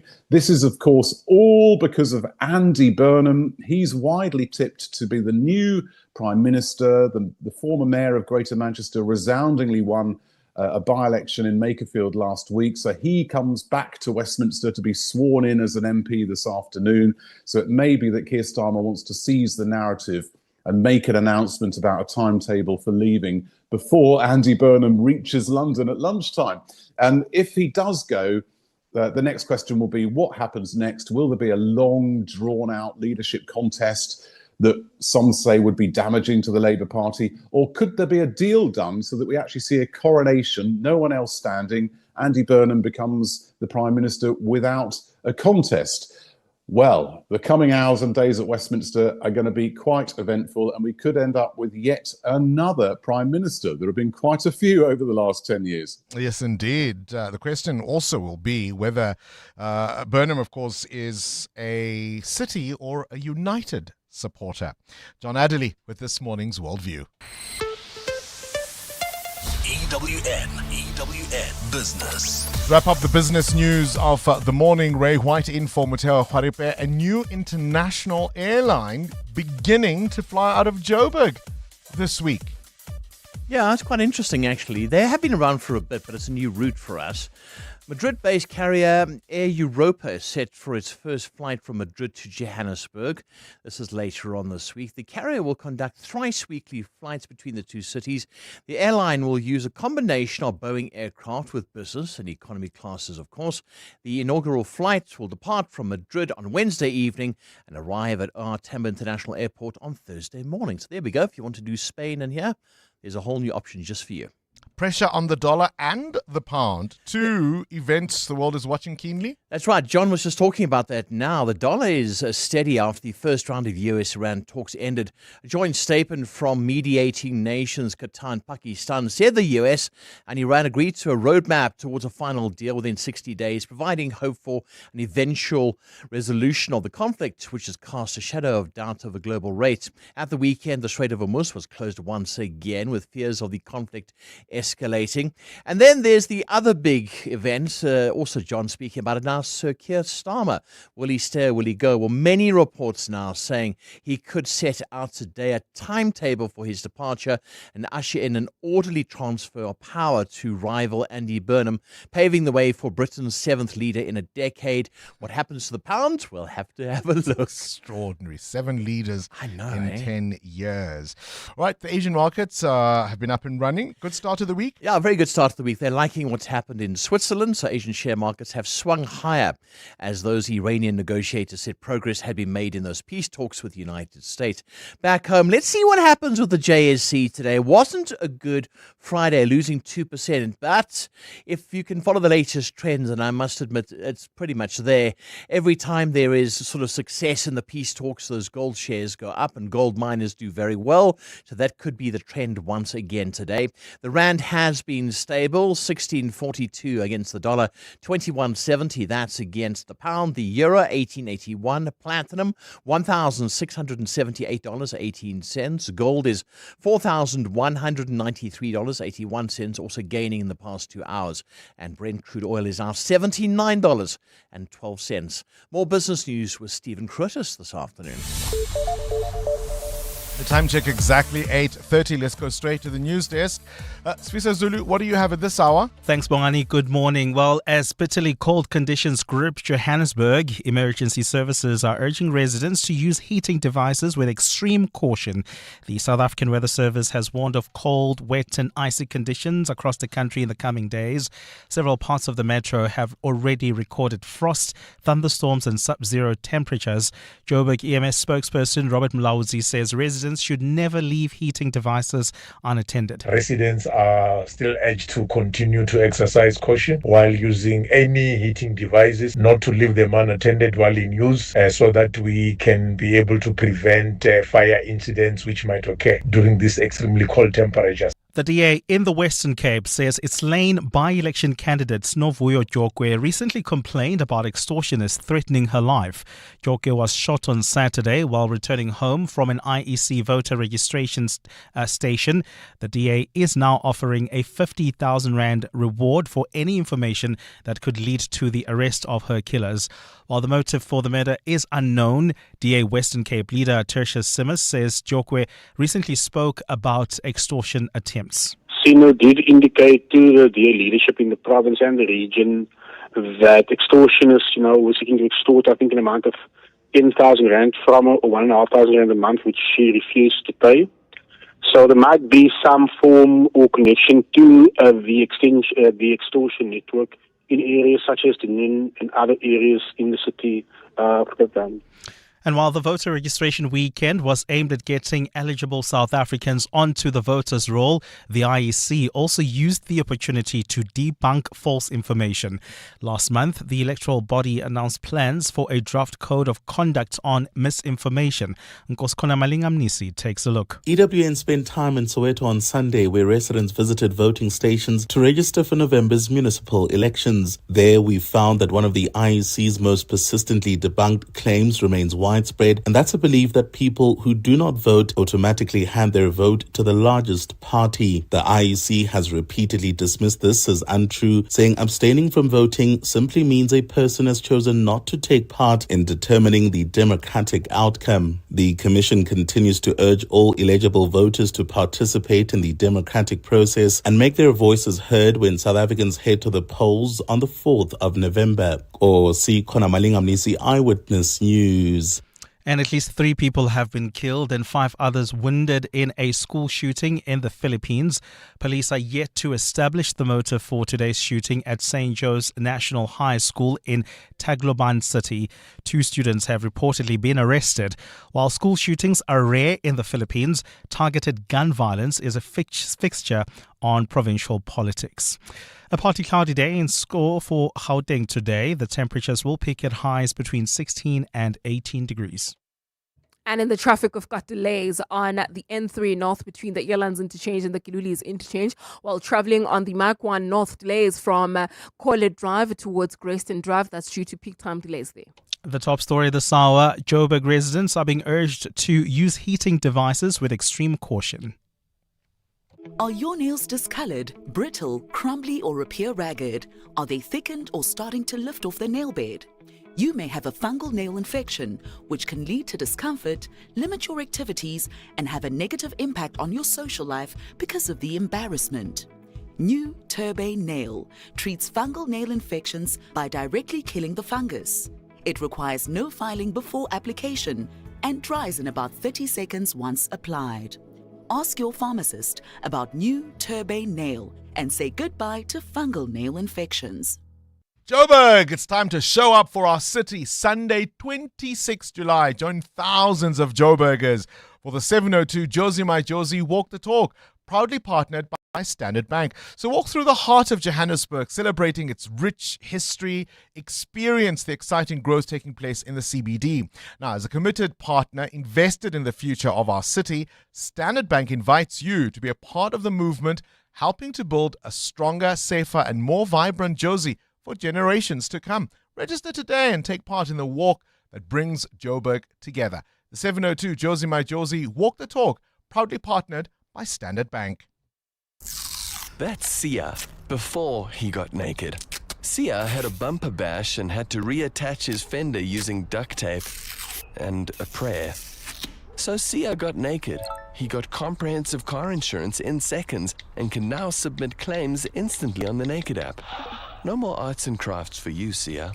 Cover your car and home now at naked.insure and see how easy insurance can be when you get naked. Naked Financial Technology is an authorized FSP. Get naked. 702. WhatsApp Bongani on 072 702 1702. Hi, Bongani. So, as a mother with 2 small children, the charging of my phone is very, very crucial. So I never go to bed with my phone not fully charged. It always has to be on the charger, just in case the kids get ill in the middle of the night and I have to make some calls or something along those lines. Yeah, mainly because of the kids. I always have to have it charged at all times. Morning, Bongani and the team. It's Bradley and Runberg. Bongani, I always fight with my partner with the way I'll charge my phone. Like, if I charge it and it's like 20%, it's enough. As long as I will be able to use it by that time. And I'm not one of that person who will be going to bed, making sure that it's on charger. My partner, she's the one who's doing that. So, yeah, with phone charging is not my, Likely in the office, I've got a charger. So even though, like, I don't charge it a lot, man. Like, if I charge it and then become like 15, 20%, it's fine. Let's go. Thanks, guys. Great shows as always. Good morning, Bongos and team. My battery has got to be fully charged most of the time because of the nature of work. Can get calls at any time of the night, any time of the day, but I also have an elderly mom who's very in her old age, so I cannot afford not to have my phone on 100% at any given time. However, it irks me when people's phones are not charged. I've got a friend. At any given time, I look at her phone. Her phone is like 10%, 2% at any given time. And I'm like, but how do you operate? And he says, no, but I will charge it when I get in the car. But it charges for like what? 30 minutes of driving wherever. And that's it. And never really gets fully charged. I get so upset, especially if I don't get hold of her. But yeah, let's charge our phones. Good morning, Bongani. I am a Candy Crush addict. So I cannot sleep before I play Candy Crush, even if it's after my class, which is normally in the evenings. I make sure I play Candy Crush, so my phone has to be on a charger each time I play Candy Crush. But then before I doze off, I put it out of the charger. Yeah. People and their phones and games. I have a teenager whose phone is forever. So she's going somewhere and she's about to leave and the phone is on 14%. And she walks around with a power bank attached to the phone. No, sometimes it's just going to die because I want to know, did you get there safely? Are you okay? Oh, yes. You are going out. We need to be able to contact each other. No, my phone was on 14%.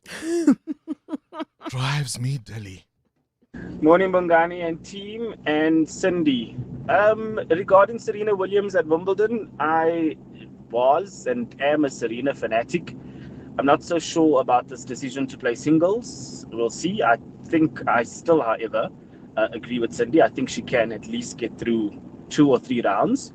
I don't agree that the standard of tennis, certainly women's tennis, has improved since Serena and Venus were at the top of the game. I don't believe that because when Serena was at the top of her game, she had contemporaries such as Maria Sharapova, she had Jelena Jankovic, she had Kim Clijsters, she had Justine Henin. And I honestly think that those were a stronger bunch of girls than the girls that are currently playing. I mean, it's Sabalenka and Rybakina, and that's it. So I don't believe that the standard has improved. Zunaid from Pretoria. EWN Sport. Oh, well, there you go. Cindy Zunaid feels that, Serena could... And she's going to argue one thing. I'm just there to have fun, guys. I'm not trying to win. I'm not as intense as I would have been. I haven't been playing for a few years. A lot has changed in my life, but I still enjoy the game. So I'm just here to have fun. That's likely what she will say in an interview. Yeah, absolutely awesome. Yeah, I mean... This is why it's called Talk Radio. You're allowed to phone in for your opinion. I give mine, you give yours. Life goes on. Egypt got their first ever win at a FIFA World Cup. And this morning, one of my colleagues said, you know that it was Egypt's first ever win at a World Cup? And I was like, no. Really? They've won before. Yeah. And it wasn't. It was draws. It was draws and a couple of losses. So their first ever win. They were trailing 1-0 at halftime and they came back to beat New Zealand 3-1. Here's Mo Salah, who scored one of the 3 goals. Seems like we're playing Egypt, so all the fans here wearing red and everybody's happy, excited. It's a great win. We felt like we're playing home. Yeah, I don't know what to say, but it's a great vibe. Everybody was happy to play this kind of game. With the point, we have 4 points now, so we are top in the group. But again, the next game is very important, so we have to enjoy today, enjoy tomorrow, then we'll focus on the game after. Favourite Spain got their first win at this World Cup, beating Saudi Arabia 4-0. Belgium ranked 9th in the world, surprisingly finishing goalless with Iran. Cabo Verde's fairy tale continues. They held Uruguay 2-2. Tonight, Argentina against Austria at 7 and then France against Iraq at 11. At the T20 Women's Cricket World Cup, the Proteas beat India by 6 wickets, chasing down 159 with 5 balls to spare, thanks to Marizanne Kapp's unbeaten 81 from 45. Probably my best T20 innings that I've played, especially against the quality Indian attack on this specific wicket. That probably suits spinners a bit more. But we know it's always a fight against India, even though the World Cup, playing against them, that game was close as well. So in general, it's very good for women's cricket. Proteas next play the Netherlands on Thursday. In rugby, Ardie Savea will captain the All Blacks this season in Scott Barrett's absence. Ryoke Ione has been dropped from the squad altogether.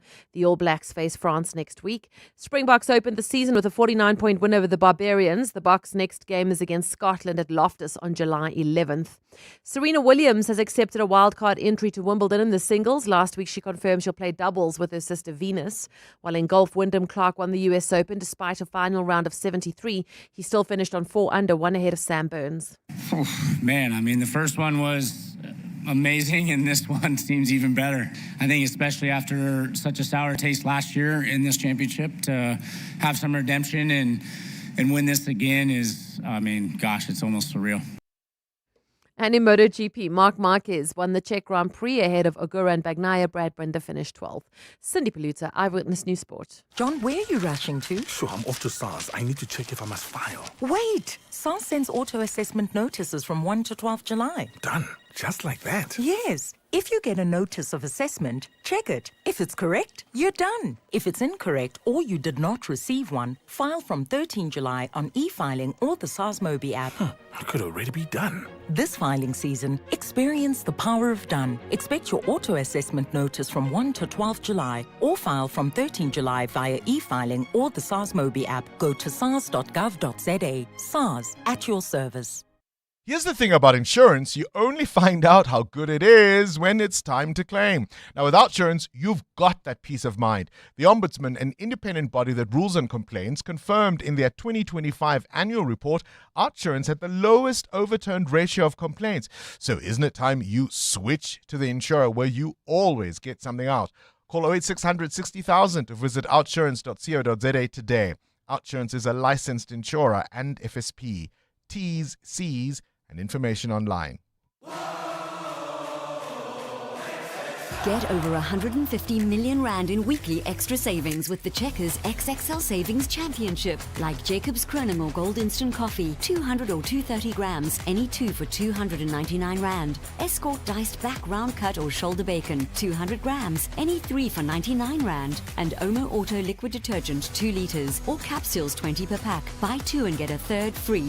Valid until 28 June, only at Checkers. 702's Small Business Focus, powered by Capitec, shines a spotlight on the drive, passion, and dedication behind every successful small business. You know, I think whenever I sit with an entrepreneur and marketing is the last thing on their minds as part of their strategy, and it's not part of their strategy, I'm in shock.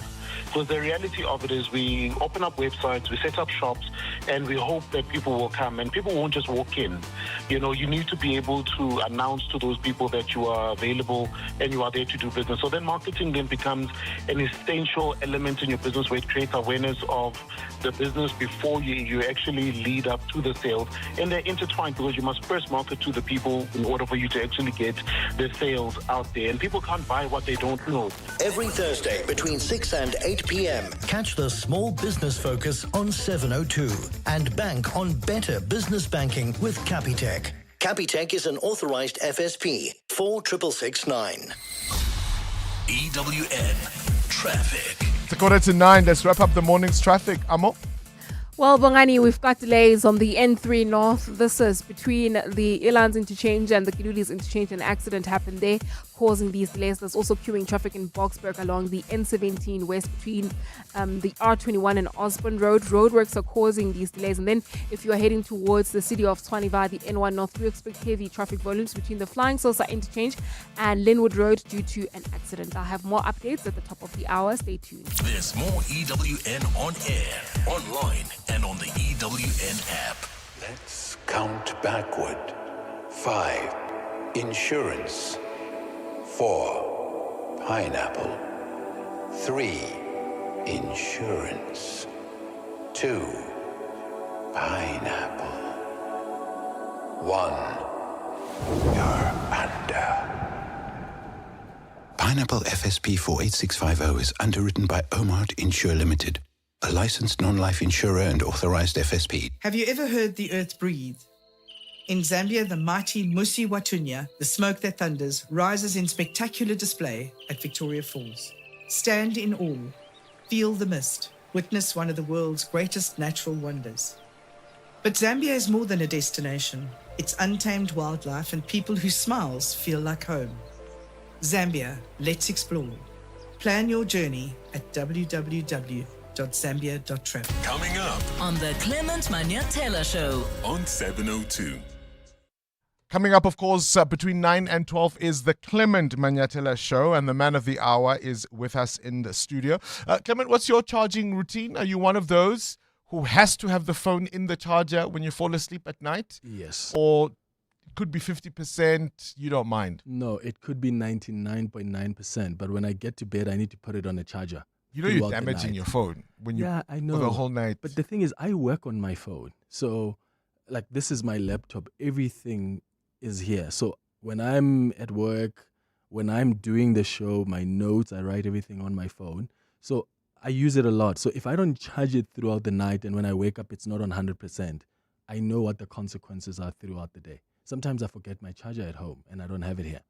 And that's a bad day at the office for It is a Clement terrible Manyatela. day at the office. All right, let's hope you have a good day at the office today. What's on the show? On the show today, we're going to talk about the decision by the Speaker not to oppose that interdict application by President Cyril Ramaphosa. She has commissioned a legal opinion. And the experts, legal experts, because she's not a legal expert, that's why she went and said, advise me on what to do. They've come back and said, this is what we think is best to do. Oppose the interdict.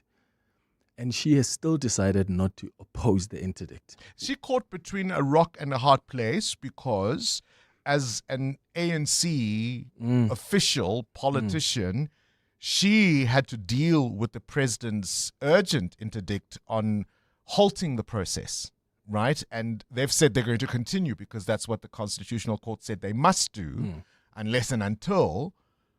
But by opposing the application, it would definitely be seen as opposing the president. Well, luckily enough, this is not about the ANC or the DA. In her position as the Speaker, we don't really care which party she belongs to. In fact, that's a bipartisan position. You are in that position to take decisions that are in the constitutional and parliamentary interest. And in this case, if we're considering those things, then she's not really an impartial You see, for me, it speaker. raises the question that has been debated before, whether or not the Speaker of the National Parliament should resign from their party. I mean, this is something that is practiced in jurisdictions like the UK, for example, where once you are appointed or elected Speaker, you resign from all official party duties. Whatever your leanings may be personally, you are then, as a Speaker, a neutral player in that process. Yeah, which you really wouldn't be. I mean, she could still resign as an ANC, but she knows she's pushing because she's still a member of the ANC. Sure, but it would at least give her a little bit more wiggle room when she makes decisions the party doesn't like. Until she makes a decision the party doesn't like and they go back and they vote her out. So it's still a tricky one. But I agree with you. The system, the way it's designed right now, it doesn't help in making the speakers to be impartial in their I position. think with our political landscape shifting as it has been, where there isn't an outright majority party, I think it could become a very, very interesting development should we make our speaker a neutral player as far as practically can be done. Yeah. All right, what else is on So the show? that's on the open line. At 10:30, though, we're going to continue with our series looking at Johannesburg entities. Today, we're going to turn our focus to the Johannesburg fresh produce market. At 11 o'clock, we do our Family Matters feature, and today we'll be talking about the power of self-belief. If you're struggling with self-belief and confidence, you don't want to miss this conversation at 11 o'clock. How does it work? I mean, if I don't believe, as I rightly do, that I Believe could in ever yourself. run the comrades, Yeah. there's no amount of self-believing that will change that. Well, listen, after 11, right? The Clement Manyatela Show between 9 and 12. Elevate your flying experience with Lift Premium. Enjoy even more space, comfort, and convenience with priority boarding, extra baggage allowance, and complimentary lounge access. Visit lift.co.za today.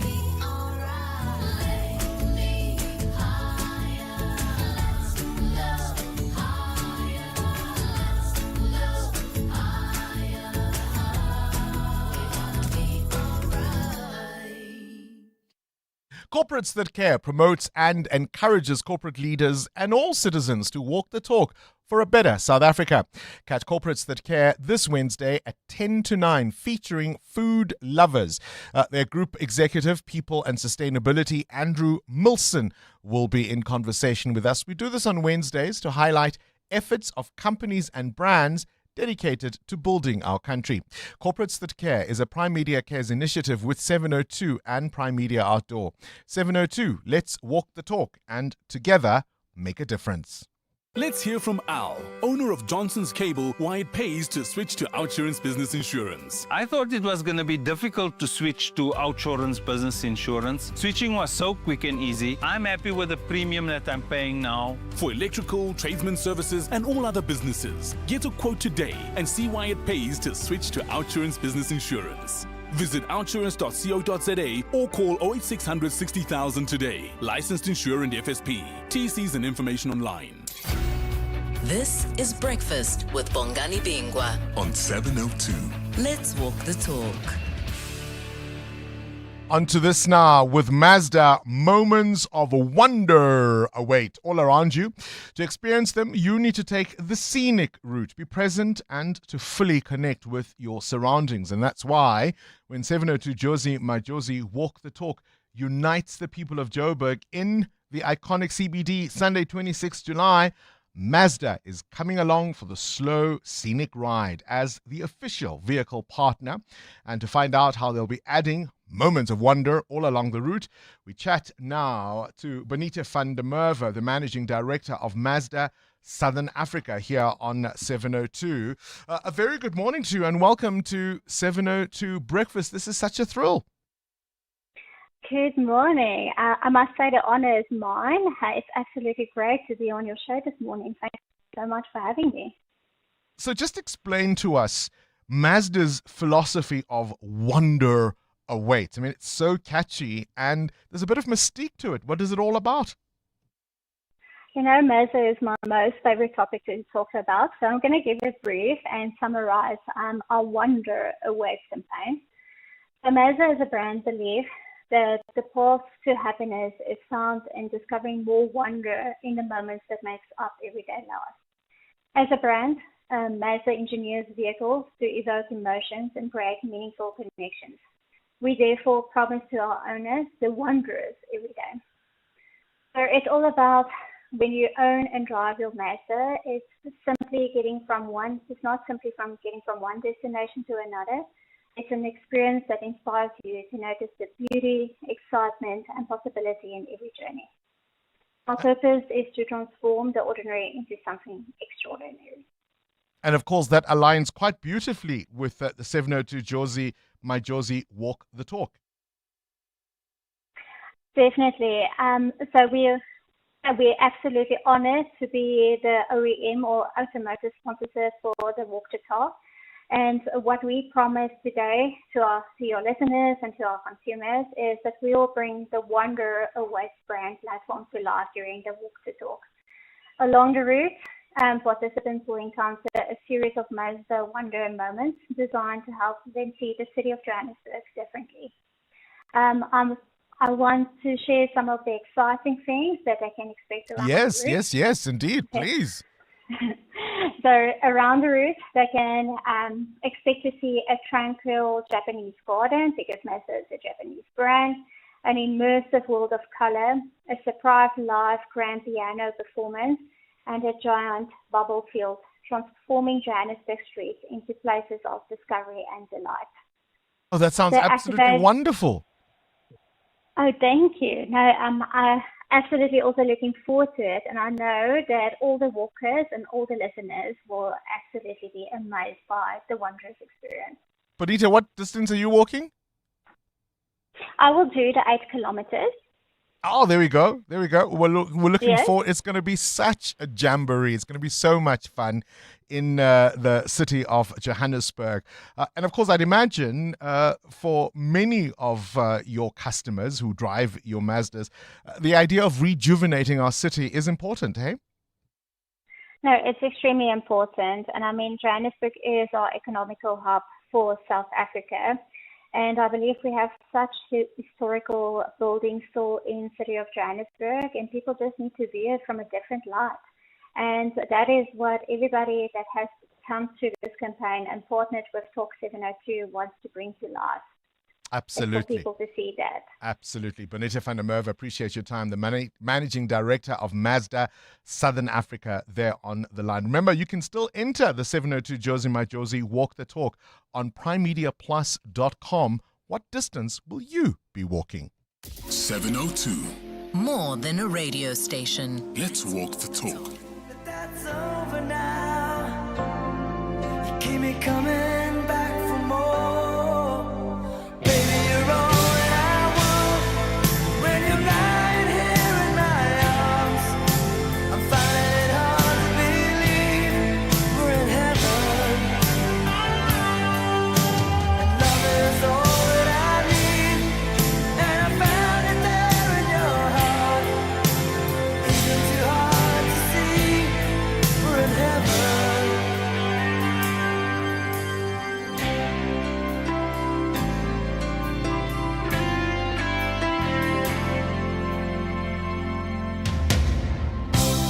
Oh, once in your life you find someone who will turn your world around, bring you up when you're feeling down. Yeah, nothing could change what you mean to me. Oh, there's lots that I can say, but just hold me now, 'cause our love won't light the way. And baby, you're all that I want. When you're lying here in my arms, I'm finding it hard to believe we're in heaven. Yeah, love is all that I need, and I found it there in your heart. It isn't too hard to see we're in heaven.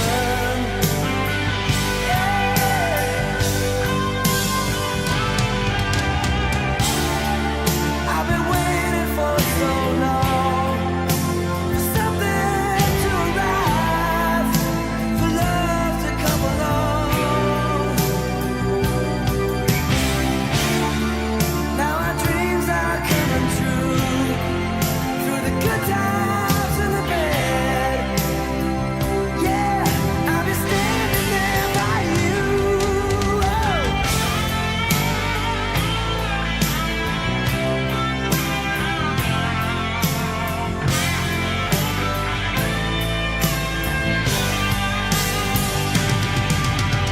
Oh, man. You know those successes people don't see coming. So this song was originally recorded in 1983 for a movie soundtrack, a movie called A Night in Heaven. It was only released because it was included on Bryan Adams' 1984 album Reckless. And they almost didn't include the song because they thought it wasn't quite heavy enough for Adams' rock sound. Nonetheless, they stuck, or at least Bryan Adams stuck to his guns. The song was released and it became his first number one on the Billboard Hot 100 on this day in 1985. And on that note, we'll leave it. Clement Manyatela show starts right now. This is EWN. Good morning, I'm Sfiso Zulu. The city of Ekurhuleni is returning to the spotlight this weekend as the Matlanga Commission shifts its focus back to corruption allegations in the metro. EWN understands Medicare 24 CEO Mike van Wyk is scheduled to take the hot seat to lead evidence regarding his ties to alleged crime boss Vusmuzi Kat Matlala. Medicare 24 has been linked to an irregular 360